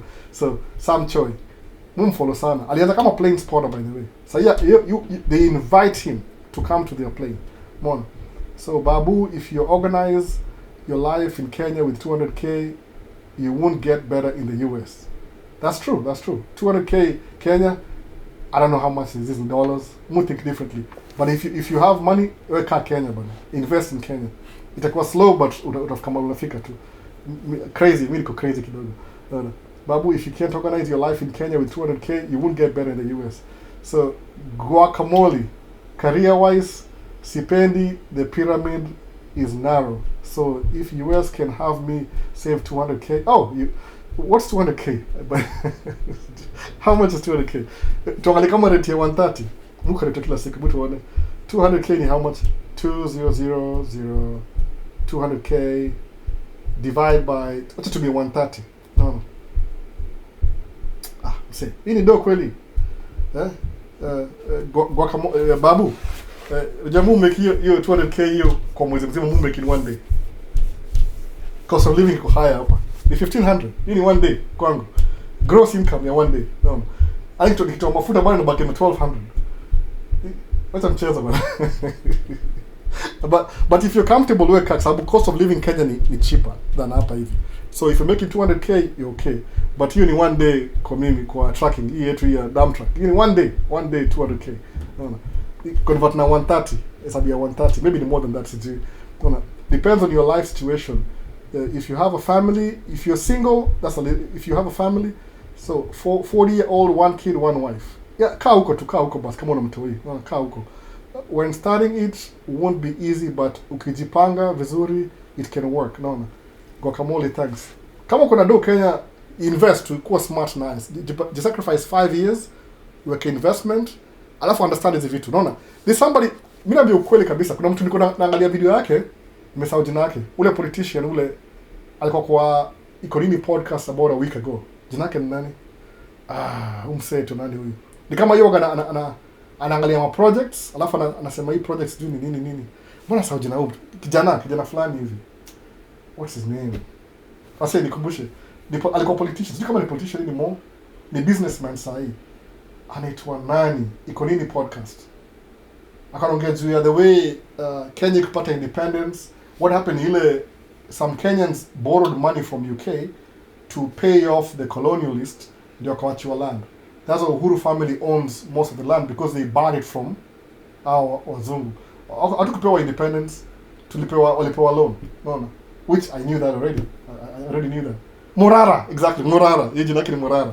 Jina yake first ni nini? Morara. Kama uja watch your podcast by the way, I recommend Economy podcast. No. Ilikuwa a week ago. Ilikuwa live actually, ilikuwa live. But ni watch recording. Singe watch live, ilikuwa interrupted on Friday. The other Friday, I think, Morara. End of the December, by the way. Go listen to what he said. No. I was just laughing at Samaje. He's saying the things I can't really say. Kebaso, Morara. Exactly, yeah. Kebaso, Morara. Say aliongea vitu fulani about Kenya. I knew that already. Kusema, damn! I wish ningesema hizi vitu. Siwezi sema ngopa. I'm too scared. No, nasema kwa siwezi ongea. But guess what? That's exactly what happens in the world. Attitude yangu it's not by accident, by the way. When I discovered this is how things work, it drove me crazy. No. More patenga tu a little bit, so I have to be careful, by the way. No, but that's what it is. Wazungu walikama colonize Kenya and they bought property for pennies to the pound or whatever. So when they were leaving, hakupatia independence. No. Nasema sahi. I'm using kama scapegoat. Hakupewa independence, waliuza land. So anybody who had money then alinunua land kwa mzungu. Kwa nini? Because people who have money don't just walk away and leave everything. They have to be compensated. Hiyo ni sheria ya world, by the way. No. Because McDo, I'm not kidding, by the way. I'm not kidding. Nobody will just leave and ati mliwafukuza. Watakama crash economy yenu baadaye. You'll never do business again. Kwa sababu kuna ma agreements of business ziko permanent. No. So you can't just walk away. Hata US walikuwa after slavery, the people who had slaves and they lost their slaves, they were compensated. Ni business move. No. So ukiunderstand hivyo ndio niambiaje, if you notice kama Kenyatta's family owns most of the businesses in Kenya, why do you think they own those business? What happens ni ile waliomba loan wakanunua kwa wazungu, for you to keep doing business lazima ikuwe legit from day one. Umeona? So kina pale Nakuru, hiyo land ya Nakuru karibu yote ni ya Kenyatta family. Why do you think they own land? Sababu aliongea Morara aliongea everything mimi najua. I know all those things. Kama hujawatch hiyo, enda muwatch tena na muwatch. Enda muwatch kama vile watu waliwachingile nini. Najua hapa kuna watu wengi sana. Vile watu waliwatch ile the bag ile ya DJ Kim. You can see how many million views sahi. Do what we rewatch. Yes, South Africa ilikuwa trash kabisa. No. Which means I don't really know what they're doing. You trash kabisa. Maybe ilikuwa good for them, but not good for everybody else. It was trash. Anyway, that's my opinion. I bet somebody else get bigger. Anyway, hiyo podcast ya Morana alisema hii kampuni iko na hii kampuni iko on. Asema kitu moja mpaka sema I was just like, oh my goodness. He can say this. Unapata man, America hiyo wakivo. Kenya ni hivi, unapata msako opposition na msako president. But guess what? Both of them are making money. Wanafikiri wamekosana, kumbe they are business partners. Sababu politics ni theater. Ele wangalia definition ya politics ni Greek ama Roman. Politics ni theater. Wata act hapa mbele yenu muone kama ni ma enemies, kumbe they are business partners. No. Same thing you happen kwa church, by the way. Pastor kwa mdosi nyinyi mkikamkilipa sadaka tu. No. Sasa nyinyi mko kwa spiritual jail. na yako kwa freedom. So nyinyi mnaishi kwa hell on earth au mnaishi heaven on earth. Na hujai figure out why. No. So anyway. Sasa acha tuatie story. I know those things zote kabisa. Na understand kabisa yani paka ile legal na kila kitu.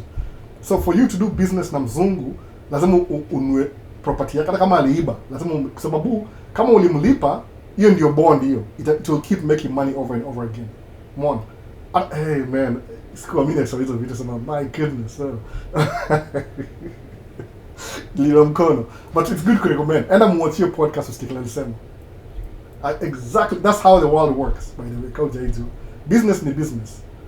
Kwa sababu lazima muhona business ya mtu mwingine. Sam Choi, Morara Kebasa, nani mwingine hapa.